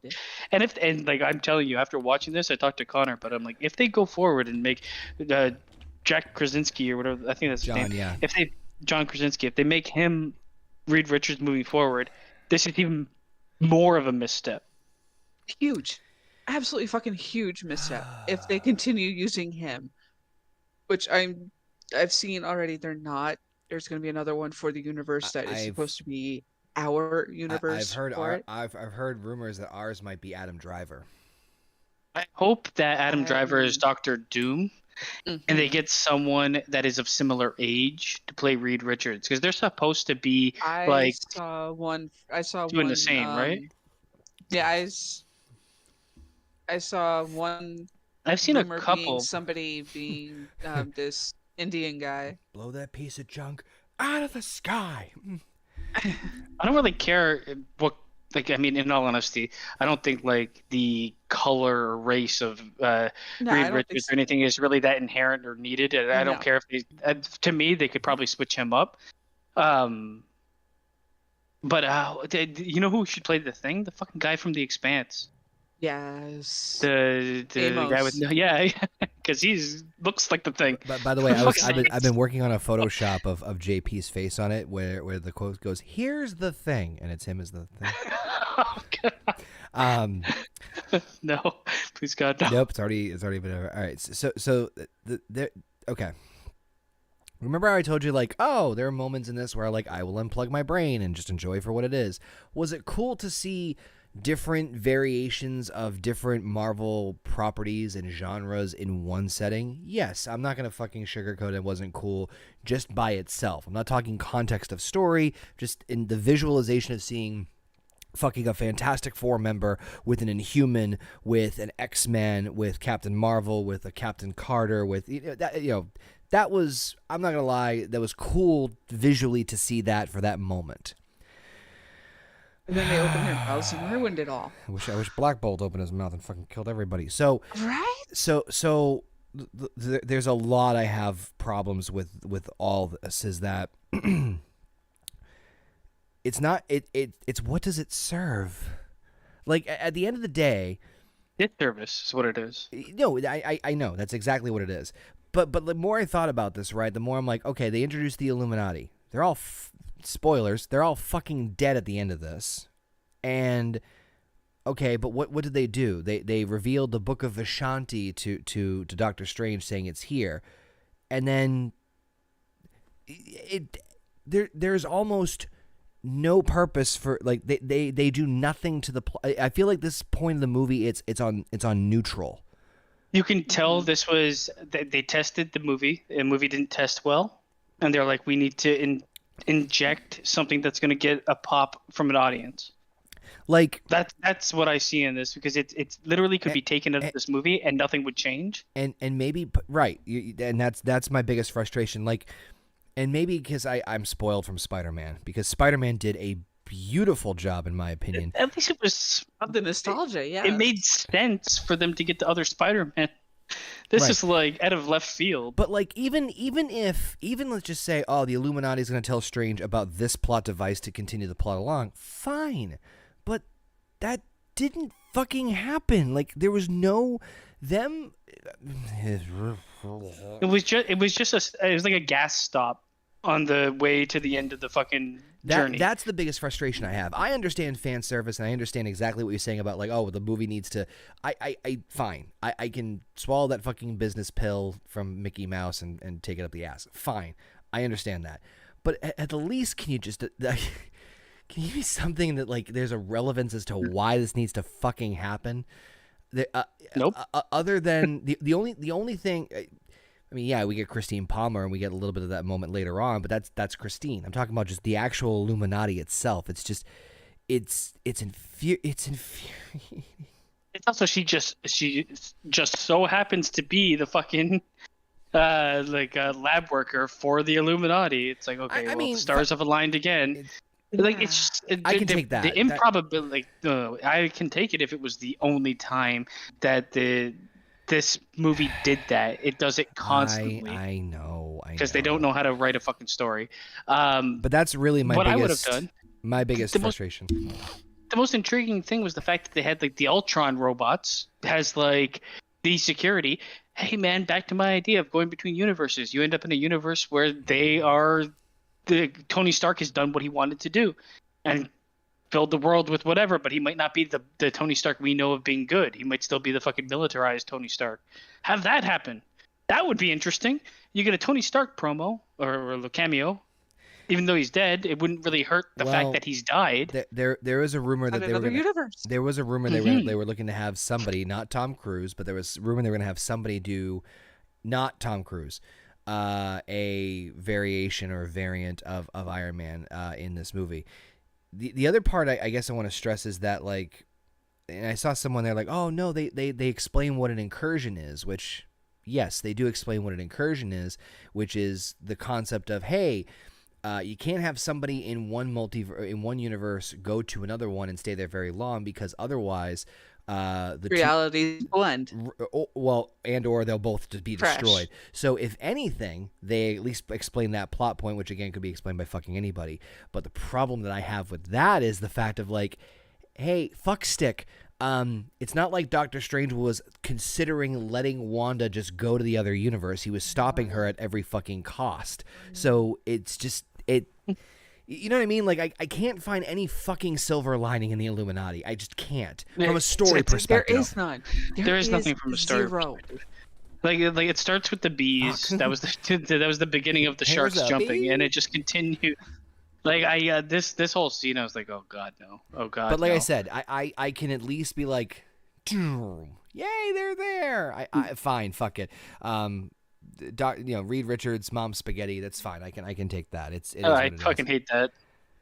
Yeah, that was terrible. This upcoming part, the whole thing.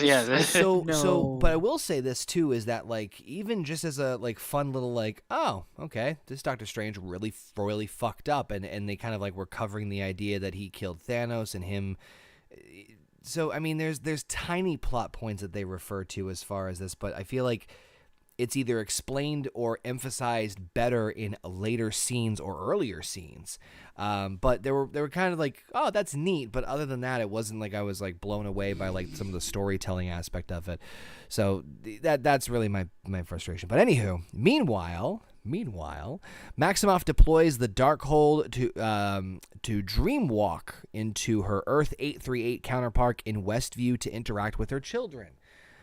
But instead of staying there, however, Sarah Wolf, one of the apprentices of Kamar-Taj, manages to destroy the Darkhold, and she burns her alive in retaliation. That was okay. I thought that was pretty neat. CGI wasn't the best, but fuck it. We're working on Family Dollar budget. For some reason, I don't know why. But okay. Whatever. She also threatens to kill other sorcerers if Wong does not reveal another method to dreamwalk, leading him to reveal that the book was a copy. Why wouldn't he just say, "No, there's no other way"? So that the rest of the movie can happen? Come on, tell me. Shut up. We need to make a movie. Hey, shut up. So anyway, he takes her to the castle on Mount Wundagore where the Darkhold was first transcribed. Maximoff uses the castle's power to dreamwalk back into her Earth 838 self and raid the Illuminati headquarters in search of America Chavez. But before they could execute Strange, Carter, Black Bolt, Rambeau, and Richards leave to respond, but Maximoff easily kills them. He easily kills 2 of them. The other 2, she struggles for some reason. Well, I think I know why. Xavier enters. Girl power. Yep. Xavier enters Maximoff's mind and attempts to liberate her from the Scarlet Witch, but fails as she snaps his neck. I don't give a shit. I fucking laughed my ass off at that. I don't care if you call me dark. Mordo votes to kill Strange. To kill a cripple. He's proven this movie to be useless. So. Mordo votes to kill Strange himself, who tricks him into destroying his restraints before escaping. Okay, so couple things here. The Darkhold being destroyed, I thought was actually a bit of a pretty somewhat clever twist. I honestly didn't see that coming. I thought we were going to be in more shenanigans with that. But once I saw the trailer, when I saw the snowy background, I knew just from the history of the comics and stuff, yeah, we were going to Mount Wonderor, which is where the Darkhold was created. Fine, whatever. Final battle scene. Fuck it, whatever.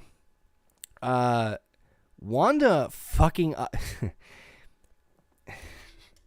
The Illuminati is supposed to be the smartest gathering of all the Marvel characters in this case, this universe.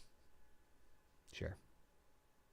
So... No, what they end up with dumb instead is smartest man in the universe, the oldest living X-Men, and leader of the X-Men, and an over arrogant piece of shit in Captain Marvel.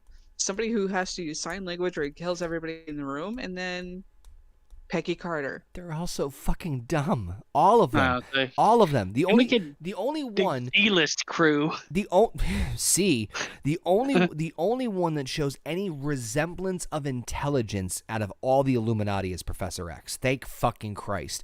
And even that is like You could tell these lines were written last minute. His battery was low on his fucking wheelchair or whatever it was. But like, so my point is this. Reed Ragu over there. Her killing the Ultron bots were fucking cool. Whatever, cool. Hence the oil all over the place. Wanda, Black Bolt can destroy you with one whisper of his mouth. What mouth? Thank you for telling me how to kill him. The smartest man alive, ladies and gentlemen. Which by the way, here's the thing. Reed Richards in the comics is one of the smartest men alive, and he is considered at some point to be the smartest man alive. But out of all the fucking movies, for you to give him that nickname, this was not the one to do it. Like, I know he's the smartest man alive, and I would have still made fun of him about that. Like, hey, he's one of the most intelligent human beings in Marvel. But like, of all the like, he's not called that in any other Fantastic Four movies. So I'm just saying, out of all the fucking movies to call him the smartest man alive, this was the worst possible one to call him that. Fucking blows his home brains out. I know. You should have turned to her and be like, "Hey, Wanda, knees weak, arms are heavy." By the way, the cosplay I've seen has been fucking hilarious. If you've seen like the Reed Richards cosplay. How about the toy? Yeah, oh yeah, I saw the toy too, where it's like just it's just like a bunch of strings. It's just a string. Yeah, so good. Black Bolt's death was actually he like blows up like a balloon at the very end of turning into strings. Yeah, because she can control reality. So my point is that like they know how dangerous Wanda is, so why would you even fucking remotely like? We're gonna meet you in the middle of this place. I fucking hate this. It's infuriating. I knew Captain Carter didn't stand a chance. Now, the one thing I did was like, at first I'm like, how the fuck did he kill Captain Marvel with a statue? And I had to rewatch that scene. But if you watch the scene where they're like floating like this, like they're circling around each other, you can see that like part of her power or her suit was like deteriorating. So it looked like it was implied that she was either absorbing her power, which Wanda can do, or at the very least Captain Marvel was losing her power. So I'm like, okay, fine, I can fucking buy that. Like, you know, I can do this all day. There's the line. There's fucking. But like Xavier is the only one that shows any sense of remnants of like, no, this Strange is good. I think. Here, go find the Vishanti. They're gonna fucking die. So they like literally want to die. That's what it feels like. Like no self-preservation here. It's ridiculously stupid. It's not even just that. It's just with Captain Carter. I could do this all day, and the next scene she gets cut in half by her own shield. It's like fucking Christ. Did you not see her just turn a man into fucking spaghetti? That's why I was infuriated with it, is because it never really served any bigger purpose. Although, like I said, I don't give a shit that she snapped Charles's neck like a twig. It's better than just the Phoenix just. But anyway. The Illuminati's efforts have also brought Christine Palmer, bought her enough time to free America Chavez, and the two escape into the sewers, where they rendezvous with Strange. Maximoff continues to pursue them into the Gap Junction, where Strange retrieves the Book of Ashanti. However, Maximoff destroys it, great, takes control of America Chavez, and uses her to send Strange and Palmer into another universe, but she takes Chavez back to Earth 616, abandoning her alternate self, who returns home to Westview. Maximoff then prepares a ritual to take her powers, while elsewhere, Strange and Palmer land in a universe that is being destroyed by an incursion and heads towards its New York sanctum. There, they find a sinister counterpart of him who had been corrupted by his copy of the Darkhold, possessing a third eye because of it. Okay, now we're back on track-ish. He gets to the Book of Ashanti. By the way, you talk about like fucking Evil Dead, like Sam Raimi stuff. That sewer scene was like I know there's that. With the janky movements and the camera follow. I know there's Raimiisms throughout the whole movie, but like that is the fucking epitome of Raimiism. If any scene of this movie, if I have to say so. Fine, whatever. I'll take the jump scare. It is what it is. Boom, boom, boom. Like fine. We're back on. We're kind of somewhat back on track here. Okay, fine. I get this. Sinister Strange, as he's called. Ever have those dreams where you're falling off the top of a very tall building? I died laughing. That may have been me. I died laughing at that scene. Not just in terms of the way he just delivered it. I don't know why it was really fun. It's like, you ever have those dreams where you are getting pushed off a cliff? Jack Nicholson? Yeah, thank you. Oh my God, thank you. You fucking called it. Like, you ever have that dream where you're being pushed off a cliff? Unnecessarily drunk? That may have been me. You ever danced with the devil in the pale moonlight? You ever have those dreams where you're getting railed from behind? That was probably just something about the delivery of that was just really, maybe it's the outfit too. I don't know. It cracked me up. He once again I don't know who made that decision for this fight scene. I need to stress this part here, and this is the part that I'm going to go into about a rant later on.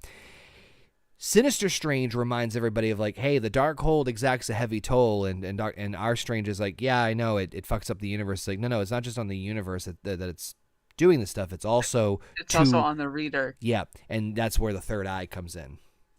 Just doesn't he already fucking know? Doesn't everybody already fucking? I know, but just put a pin on that, because oh boy, am I gonna go off on a bit of a tirade later on that particular subject. But we'll talk about that. Good Lord.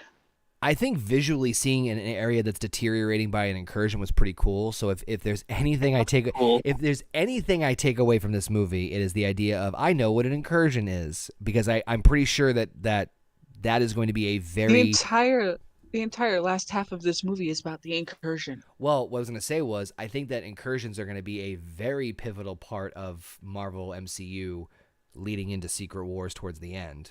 But so if it serves any fucking purpose other than Paint World and fucking Nazis taking over and Third Eye Blinds, other than that, I really don't have anything else to add to this. I mean, it's cool. We're back on track. The Illuminati's dead. Da-da-da-da-da-da. Another scene that means nothing. Let's get to, like, honestly, this movie is like nothingness. Like, it goes on for 2 hours and 10 minutes, and it just, in the end, Beautiful. He could have just picked up a book. Yeah, he did. He technically did. Like, God. What's up, Meow Meow? Joining us in the chat.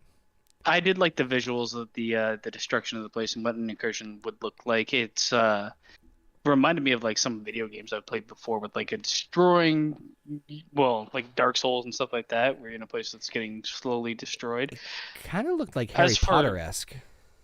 Yeah, I guess, yeah. Hint, hint. Depending on the film, which one. But First the Sinister Strange thing, what a fucking floppy dick that is. Oh, like, God. Hagrid, the fuck?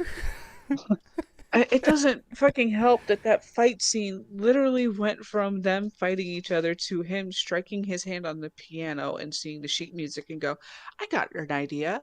Music note battle in 2. What? Like I don't understand. Oh, you mean like a rap battle? No. Oh. Who decided this idea? It's like, well, it would really look cool visually, and we can use the audio and like the theater would be like really interesting, and like, or you could just have an actual fight. It didn't. You can it actually didn't have look a good in the fight. theaters. I'm just gonna say It that looked right like now. shit in the theater. It's just not like, I mean, some people, don't get me wrong, some people like it. Some people like shitting on each other's chests. Doesn't mean that it's good. It does not. I mean, this whole thing. I mean, he threw notes. He threw music notes at him like they were fucking knives, and then he creates a fucking music bar, captures the notes, and sends them back in a different tune. I mean, fucking Christ. No. That's all, folks. I found it like so fucking like Looney this Tunes. was cringy shit for me. This was beyond cringy shit. This is where I was sat there and was It's like, too. he could It has tell you, nothing I to do with turned these my chair characters. and just went like this. He's a surgeon, not a of the fucking movie. pianist. Like, it has nothing to do with the characters but at all. But here's the thing. Like this is arguably the most powerful fight scene, or in terms. I'm sorry. Let me rephrase this. This is arguably the biggest fight scene with the two most, presumably, powerful characters in the entire movie, which is two versions of Doctor Strange, right? Argue Wanda's powers all you fucking want, but my point is that if you're told, hey, in Doctor Strange in the Multiverse of Madness, we're going to see a fight scene between two versions of Doctor Strange, even What If did this better. Yes. You know what I mean? Multiple Like, times. I mean, Doctor Strange just fought Thanos, and he made like different versions of his body, used his sling ring, used his teleport. Like, at least use something that has any form of reference. Either use anything that's like at least referencing his magical side or his surgical side. We've never been told he's not even a fan of classical music. Why the fuck is this a thing? It doesn't make exactly. any Why was sense. Bach, Beethoven? Why? Why? Whoever, like I'm telling you, the writing is so fucking bad. Whoever was like, well, we have this big fight scene to write, and he's probably listening to fucking classical music. He's like, actually, I have an idea, and he just takes out a gun and shoots himself in the head. So I think we're all in agreement then. Let's just try to barrel through the rest of this part here. So the fight ends with Strange killing his evil counterpart, which... Oh, can't he fly? Not without the cloak. Can't he teleport using the sling ring? It's not just that. It's the fact that he dies, but he's like, ugh, and then the third eye opens. But couldn't he have like literally opened the portal he could have done to a where he shit was ton of falling? things. I think he just wanted to die. Anyway, I'm okay with Sir, that. He was at that point, I believe. Yeah. I think we were all at that all point. at that point. Yeah. we gotta stop hanging out, basement. So throw me off a fucking rooftop. Don't step off that ledge, my friend. Anyway, the fight ends with Strange killing his evil counterpart, and Palmer reluctantly agrees to assist him as he dreamwalks into Defender Strange's corpse back on Earth 616. As he travels to Mount Wondergore, the spirits of the damned inhabiting the Darkhold attempt to attack Strange in both universes, but Palmer is able to protect Strange as he binds them into his cloak, or into a cloak, excuse me. He reunites with Wong, which I thought was fucking hilarious, and they fight Maximoff but are easily defeated. Despite their loss, Strange manages to inspire Chavez into refining her abilities against Maximoff, which results in her using her powers to send Maximoff back to Earth 838. There, she attacks her counterpart and attempts to comfort her kids, but they openly reject her. This causes Maximoff to collapse into tears, but her variant comforts her, breaking her out of the Darkhold's corruption. Realizing the destruction she had caused, Maximoff sacrifices herself to destroy the castle and every copy of the Darkhold within the multiverse as Wong and Chavez return to Kamar-Taj. All right, I needed to get that out because there's a lot of shit to go through, and I'm sure there's a lot of fucking like, there is one line sums it all up. Don't you need to be living in that universe to inhabit their body? Who says I need to be living? Okay. I feel like this is a fucking double-decker sandwich where there's something I think cool that I don't want to eat it. Really, something really cool, really fucking shitty, then kind of cool, and then really shitty. At least for me, anyway. There's a lot of shit. A lot of Okay, shit. hold on. First of all, the visual of, I'm not saying the CGI, the visual of Zombie Strange controlling the souls of the damned and turning them into a cloak, I don't give a fuck. That is fucking cool. I thought that was a really cool. I have the fucking Funko Pop of it. It is one of my favorite. Why is he so decomposed? Because he's dead. You know how long it takes for you to go from We don't know how long dead to it's that? been. Well, it hasn't been that long, or else America Chavez, which was Listen, this movie's been long enough. Let's just keep going. Anyway, held captive for like 3 years. Yeah, listen, whatever, you know. The fight with America Chavez's powers, which she only just discovers that she can use in a punch to get out of that cell. My point at is, the Illuminati. My point is that all this gets resolved by America. Which okay, you know what? I can, from a bigger picture story perspective. Okay, you know the underdog comes through and actually steps up to the plate and is a character to initiate like the closing resolution. Fine, I can take that. You know what I can take is the fact that basically this entire fucking movie didn't have to happen if Doctor Strange just said believe in yourself. Like literally the entire. You know what? Movie. There's been so many movies where it's like the final thing is believe in yourself, but at least those movies didn't have like this plot or this lack of plot. You know what I mean? Like it could work if the movie was something else. I could get past the fact that it was like all you had to do was believe in yourself the whole time. This movie has not earned that. I'm like, what the fuck has changed from when Wanda, like, let's say right around when Wanda went to Kamar-Taj, what changed from then to now as far as the stakes or anything else that we know other than believe in yourself, America? Cool, okay. Why didn't we do that? But it comes on the heels of... The thing is, it comes on the heels of literally no growth of any of these characters. Yeah. So she just needs to be told to believe in herself. She doesn't get like this reaffirming moment. No, because she's a plot device, not a person, not anything closely resembling one. She was held in captivity or held fucking prisoner, and then all she needed was a fucking dead man to be like, the power's in you, the whole time. Deadman. So like that, right?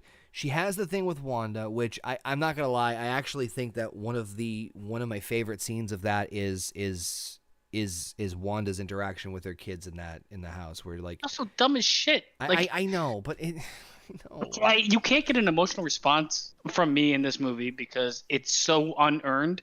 It's like, oh, now she realizes that what she's doing is bad.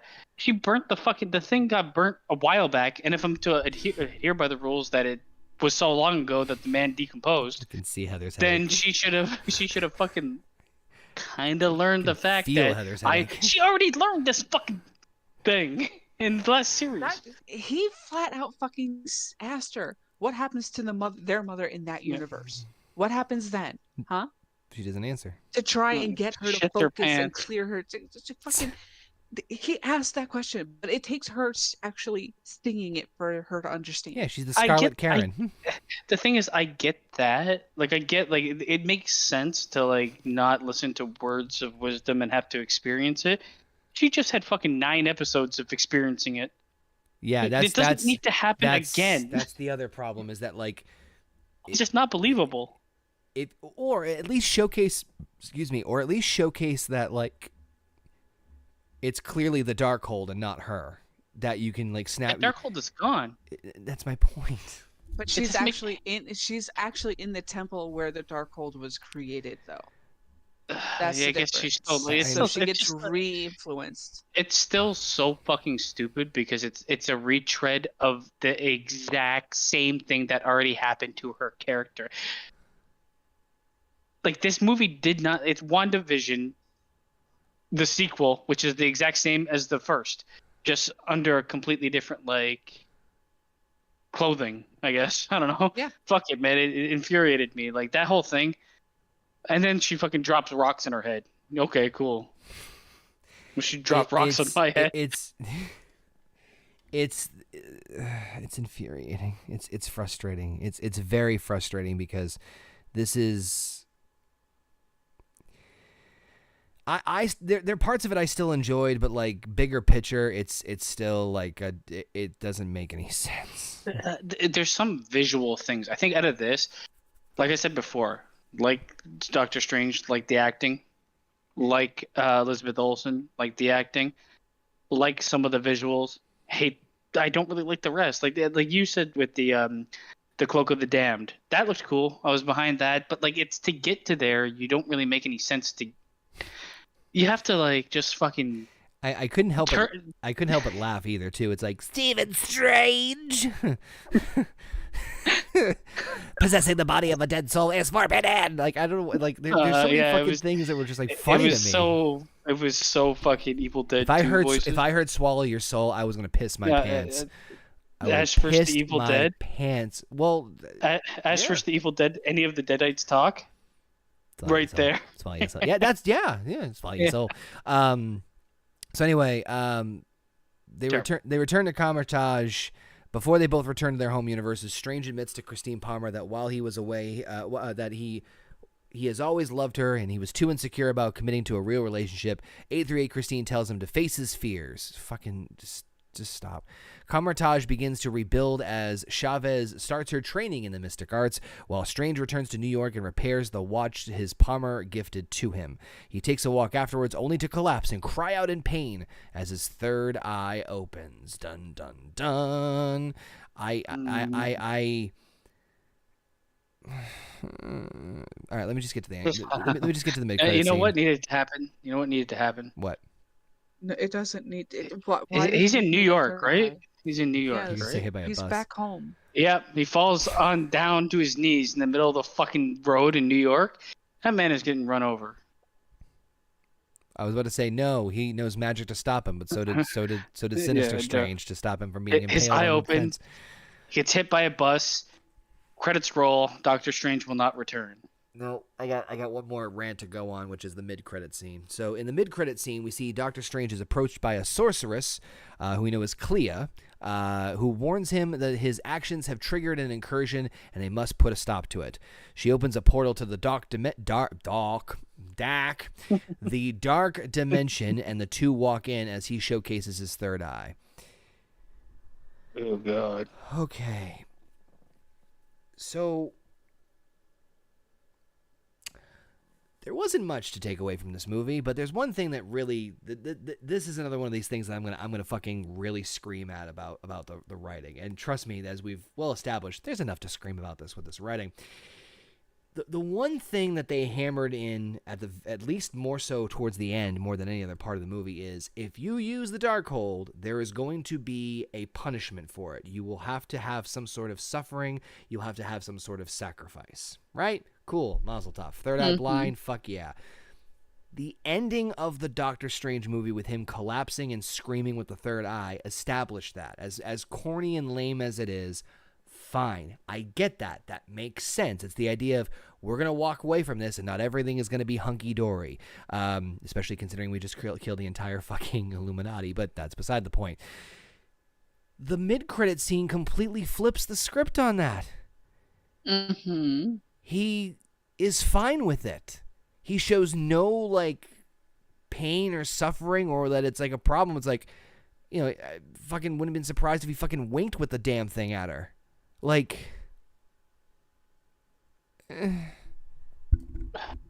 all I know is I want to see, like, the future Doctor Strange should have, like, a pirate patch right on his forehead.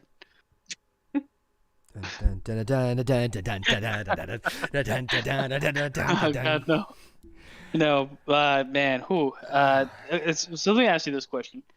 Please. What was Doctor Strange's character arc? There was none. Didn't have one.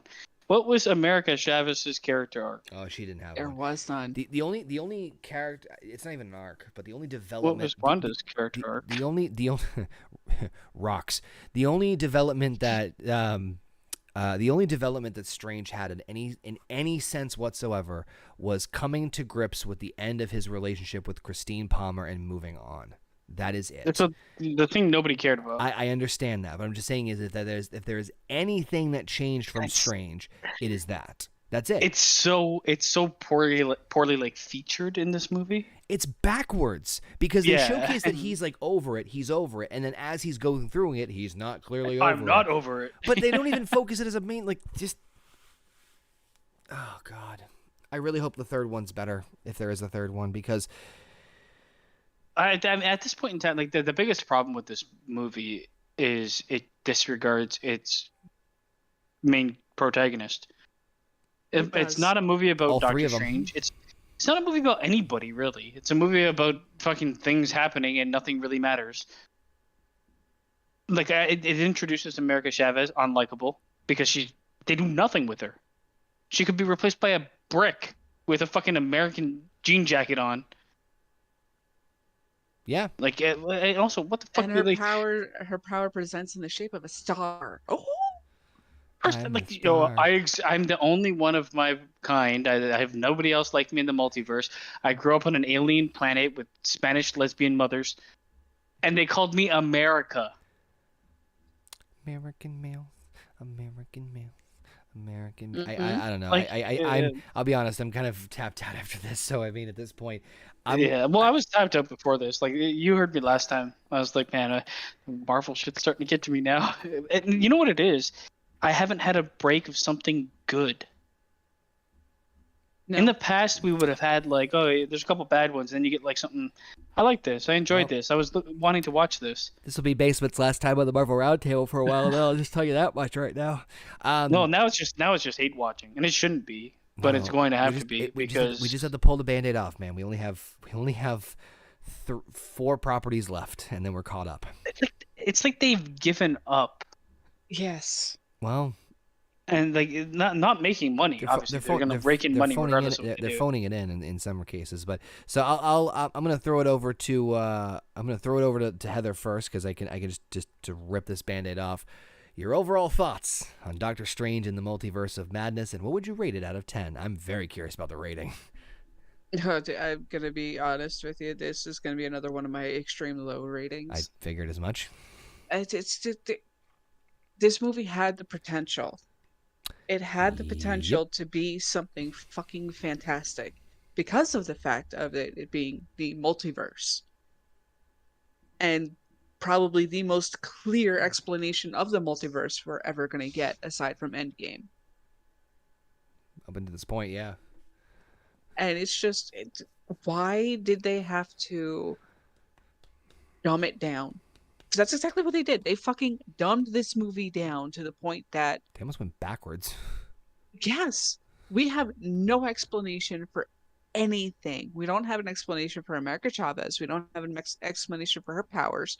We don't have an explanation for the Darkhold, the Book of Vishanti. We don't have an explanation for Wanda. We don't have an explanation for Doctor Strange. We don't have an explanation for any fucking thing. Sorry, real quick. I also want to make sure. I just want to point out the frustration of, every Darkhold in the multiverse is destroyed.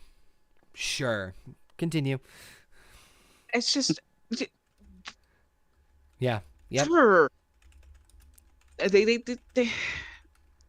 I don't want there to be a third one. Not if they're gonna pull shit like this. I can't say I blame you. I mean, yay, Doctor Strange now has a third eye in this universe as well as whatever universe the other one was from. And fucking I Professor X hurt me. Yeah, I'm with you. I'm with you. The portrayal of Professor X hurt me. All right, I grew up with the X-Men. The X-Men were mine. They were my favorite. Keep pop. And it's what? Yeah. He never does that. Ever. A couple of things. I'm not saying this to save to make any excuses. There have been rumors that part of the deal with Disney acquiring Fox is that they have to have at least the X-Men characters anyway. They have to be portrayed by certain actors for like a contractual obligation, which I don't believe for a fucking second. But the point is that it, obviously it was just a fan service thing. But there is, I think it's the opposite for me. Well, It is. I was It about to hurt. say, yeah. The way that they treat their That characters. portrayal of Professor X was the worst I have ever seen. And that's including Logan. What I was gonna say was, Logan at least did like respectable things with where his character went. that's my Exactly. joke. But my point is that this might be Disney being bitter of fucking like, we're gonna do this to all the old ones, and then we're gonna make our own new versions of whatever. But anyway, I don't understand. Like Disney seems to be like on this like rampage of like, we got to make it our own. no, but like no, like this petty shit. they've always been petty. No, but like the on-screen pettiness is getting ridiculous. Like you're making all the fucking money in the world. Do you really need to be petty? They're like AEW petty, man. That's kind of annoying to see. It's like, what the fuck, man? And then meanwhile, they'll be petty while using the platform that a different fucking production company built to make their thing better. Yet they'll be petty about it. Like, my fucking dick, you dumb shit mouse. No.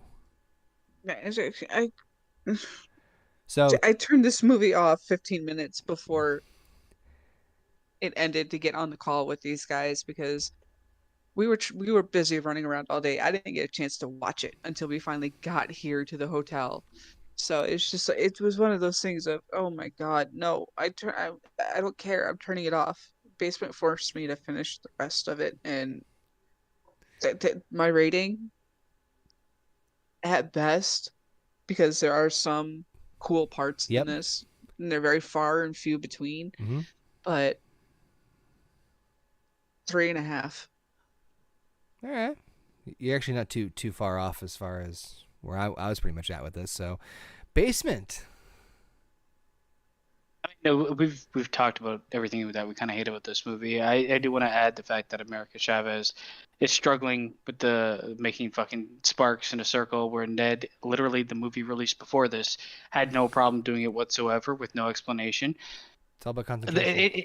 It really seems like the people that got like brought in, Raimi and the writer, kind of just like got the Cole's notes on what had happened previous, and decided to make this movie because they don't treat WandaVision with the respect needed in order to make this movie make sense, and they don't even look at the fucking Spider-Man movie at all. Nope, there's one line of dialogue, and that's about it. So outside of that, like, very few to like. I have very few things to like. One of the worst written movies I have watched in the last couple of years. I think, honestly, you'd have to try to write something this bad. Deal. So that being said, I give it a 3 out of 10. I went 4, which is only because, like I said, there are things that I enjoy it from a shutting my brain off situation, and it is not a praise towards the writing. The writing really fucking hurts, and that's saying something. I think the reason the writing hurts is because Captain Marvel sucked. And it sucked for a multitude of reasons. But one of the reasons why it was kind of a little bit of a pass is because it was a brand new character. So we weren't as harsh on it because it's like, well, this is just bullshit. This makes no sense, blah, blah. It's more infuriating here because of multiple reasons, because not only are you bringing back a very crucial character to the MCU, you're also a well-established character to the MCU, one of the most powerful characters in the MCU, and on top of that, it's a pivotal point of, fucking entire saga that we're in, which is the multiverse saga, and the one time that the multiverse is like the key aspect of your story, it just goes to shit. And as we said before, Doctor Strange isn't even the primary focus half the time. It doesn't even know what it wants to do.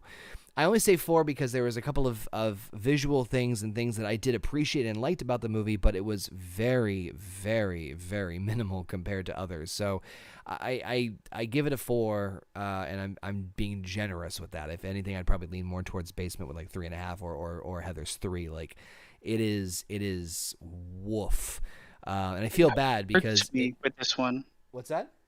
It hurts me to give this one a low score because this is one probably the one I looked forward to the most. I look forward to this more than the Spider-Man movie.